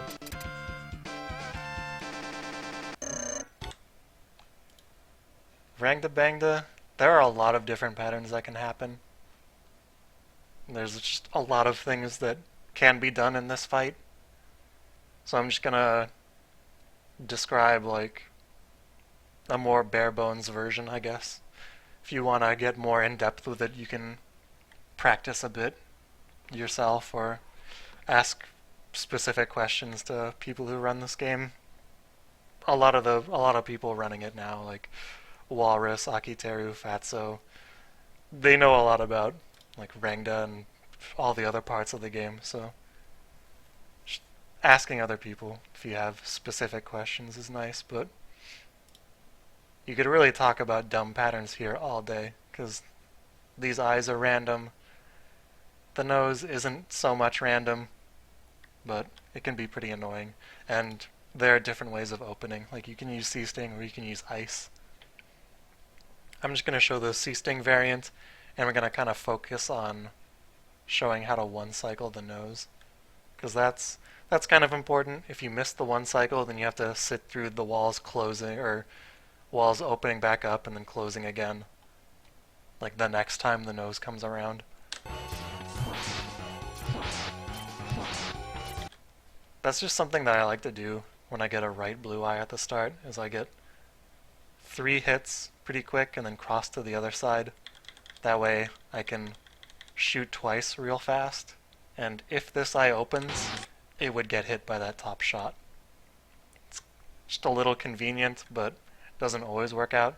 Not a big deal. When this wall is pushing you in, I like to just let it push me for a little while and then do a big jump and then one wall kick and then slide down a bit and fire right as the nose is going to be moving. And at this point, like I did that one wall kick, and now is when I need to make a decision. Am I staying on this wall or am I crossing over? And it's just whether the nose is coming at you or away from you. If it goes away from you, then it'll bounce up this direction. So crossing over is nice, because then the nose will be up here, you'll be up here, you won't get hit. And if it's going towards you like it is now, then I just stay on the same wall. And then the nose will be over here, I'll be over here, and I can just shoot it. And you'll slide down faster than the nose will come down, so you can shoot down here. The shot will split up and a piece will hit. And then you can cross over. You don't necessarily have to, I guess, but it's nice because then you can fire, and then you could do a dash jump to get closer to the middle. But this I had to open anyway, so I didn't do that. And when there's only one eye left, it will always be red. Now, whether it's a stationary red or a moving red, that varies. It's just based on luck. And that's kind of Rangda Bangda. It's sort of an annoying fight, but if you can one-cycle the nose, the rest is fairly straightforward. The only really annoying thing is if you beat the nose and both eyes are still alive and have a lot of health. That kind of sucks, because then you have to do so much of the fight within narrow walls with a spike bit. Alright. Sigma 3. You can technically hold a charge from the moment you start teleporting in. So that's what I'll do with all of the examples here. But you don't have to. If you find that you're not making it to the turtle in time to kill it doing that, you can do something like teleport in and then shoot when you do the first jump, and then you'll have a bunch more time to kill this turtle. And the first method of doing the armadillo skip is the one that a lot of Japanese runners tend to like, where you put X standing like inside of this like gray background piece, let that bullet hit you, and then just drop the sled. And it just shoves you right in. Super easy. No manual adjustments necessary. Just get in position, get hit, drop the sled. Downside, you take damage, it's a little slow. The other method you can go for, or one of the other methods you can go for, is get to about here with X's helmet on like the left side of this, or like in there, throw down the sled, and then walk forward to near this little dot in the wall. If you go too far, the camera will shift up and then you know you've screwed it up. If you're too far to the left, it won't zip you far enough. But if you do get the positioning about right. Oh, I fixed my position a little bit. So if you see this dot just barely above his foot, that's pretty much perfect. Like, you're never gonna fuck it up from there. Then the sled just zips you into the door directly. This prevents the camera from locking in place and moving upward, which means Armadillo doesn't spawn. He'll spawn if you jump in this room, or if you jump too early to get around this corner. So you need to stay along the ground specifically here. And there is another strat here, like the champion spark, if you watch Walrus' stream a lot, where you use a spark to kill, or spark and fire wave to kill one of these minor guys. I'll just show off the C-Sting movement because it's fairly straightforward. And it's only worth doing the spark strat if you do the Doppler effect chameleon refight, which is kind of difficult, at least specifically starting out. I think I called it the champion spark, but I guess it's the 4th place spark.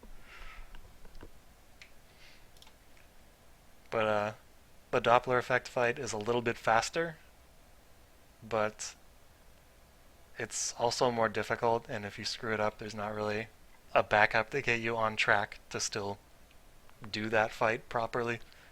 So you just kind of have to default to doing the other normal fight. So it can just end up wasting time if you screw this up a little bit. You said that earlier, Conster. Trying to keep, like, I don't know, frivolous interaction with the chat to a minimum, so people can just look at the VOD and know what's going on. So this fight pretty much the same as before. Just kind of fast forward past it. Dude, if only this were SNES 9X, I could have turboed through the whole game in the amount of time it took to just do that fight. This section is rather annoying. It's kind of difficult to optimize. Ideally, you do a little jump around the corner, and then you can land down here, but landing here is fine too. If you land down here, you can do a little jump, but you can also just dash. If you land up here, likewise, tiny hop or just dash off, whatever. C-Sting is probably the best way to get through, because then it's guaranteed you get no drops. I like to use Spark, because then it kills everything. Like I said before, I like killing stuff in this game. Mandrill fight, pretty much the same as before, except you're not opening with a charge shot, you're opening with ice. And you don't care if you're in the middle at the end, so it's totally fine to start with ice and not a charge shot.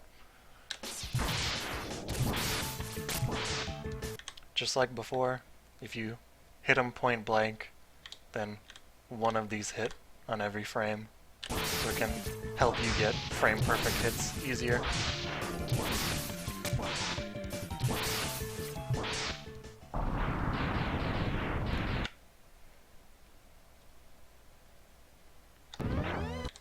This section can give people trouble sometimes until they figure out the trick.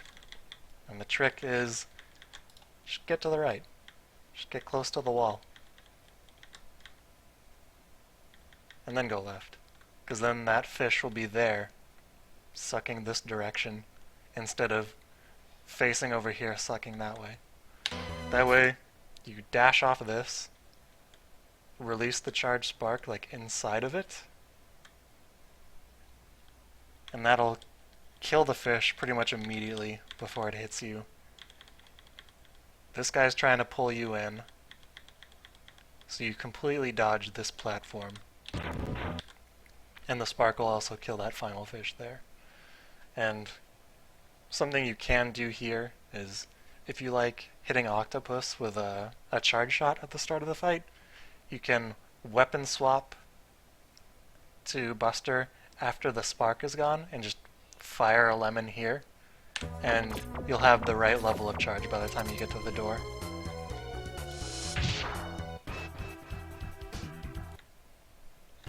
Likewise, you can also just use the rolling shield to fight him at the start, or boomerang and chop off his arms. It's basically the same as the previous fight in every way.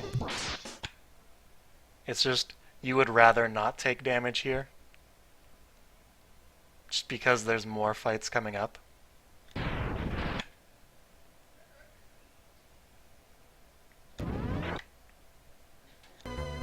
If you really need health, you can go top route, and there's a big health drop. It'll refill 8, so it would fill me up, but I don't really need it, so I don't go there. On the bottom route, you just want to do hops off of everything. Or, not really hops, just dash jump everywhere. You don't want to dash for an extended period of time, because that's too many dust sprites. It just contributes massively to lag. Mammoth fight's also identical to the previous one. One thing to note is, if you end the fight in a dash or in a dash jump, you'll lose control and kind of retain some of that dash status, I guess. And when you just jump from a standstill, after that, you'll just have a dash immediately. Like, I'm not gonna press dash here when I do the jump, and I'm at dash speed. That's just something neat.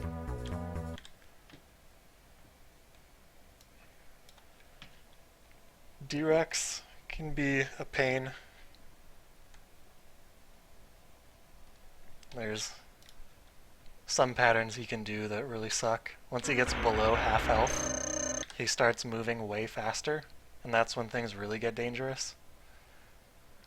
I've got a couple fights to show off, and it just kind of shows off a lot of his attacks, I guess. Once this health bar is full, you can hold dash and jump, and then you'll get a dash jump right away. You can fire this lemon, and if you hit him early enough, for some reason it doesn't register on the health bar, but he still took the damage. So like, it just looks like that boomerang did a ton.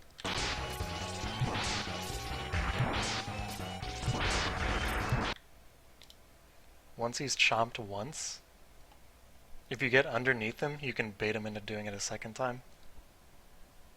And that can be kind of helpful, because then you just, you guarantee knowing what he's doing. And he'll go for the far side of the room after that, so you can just fire a boomerang in that direction and he'll run into it. And yeah, that shows a bunch of his attacks, I guess. Well, like one, but he can also come down diagonally like he just did there. The other major attack that he has, and you actually kind of want to see it, is this attack here. These projectiles take forever to charge up, and they're also super easy to dodge. Like, I kind of waited around. I could have killed him, but I wanted him to fire this, and you can just dash under it. Like, I've seen people like climb the wall and try to get in the corner and then jump out over it. You don't have to do that. You can just dash right under it. It's super easy. Zero risk. And that's pretty much everything. I covered a bit of basics. Sigma 4 fights, I did those first because they're really important. And then I went through linearly from there, so that's the end of the tutorial. There's also the wiki that has a lot of information, and for some of the stuff, especially things like getting some of the other drops, like I don't know, getting the armor, getting the Eagle sub-tank, getting whatever other hearts, you can check out the already existing 100% tutorials that people have made. Walrus and Tiki have those. And yeah, Walrus just linked in the chat for Twitch VOD, wikis and shit. Is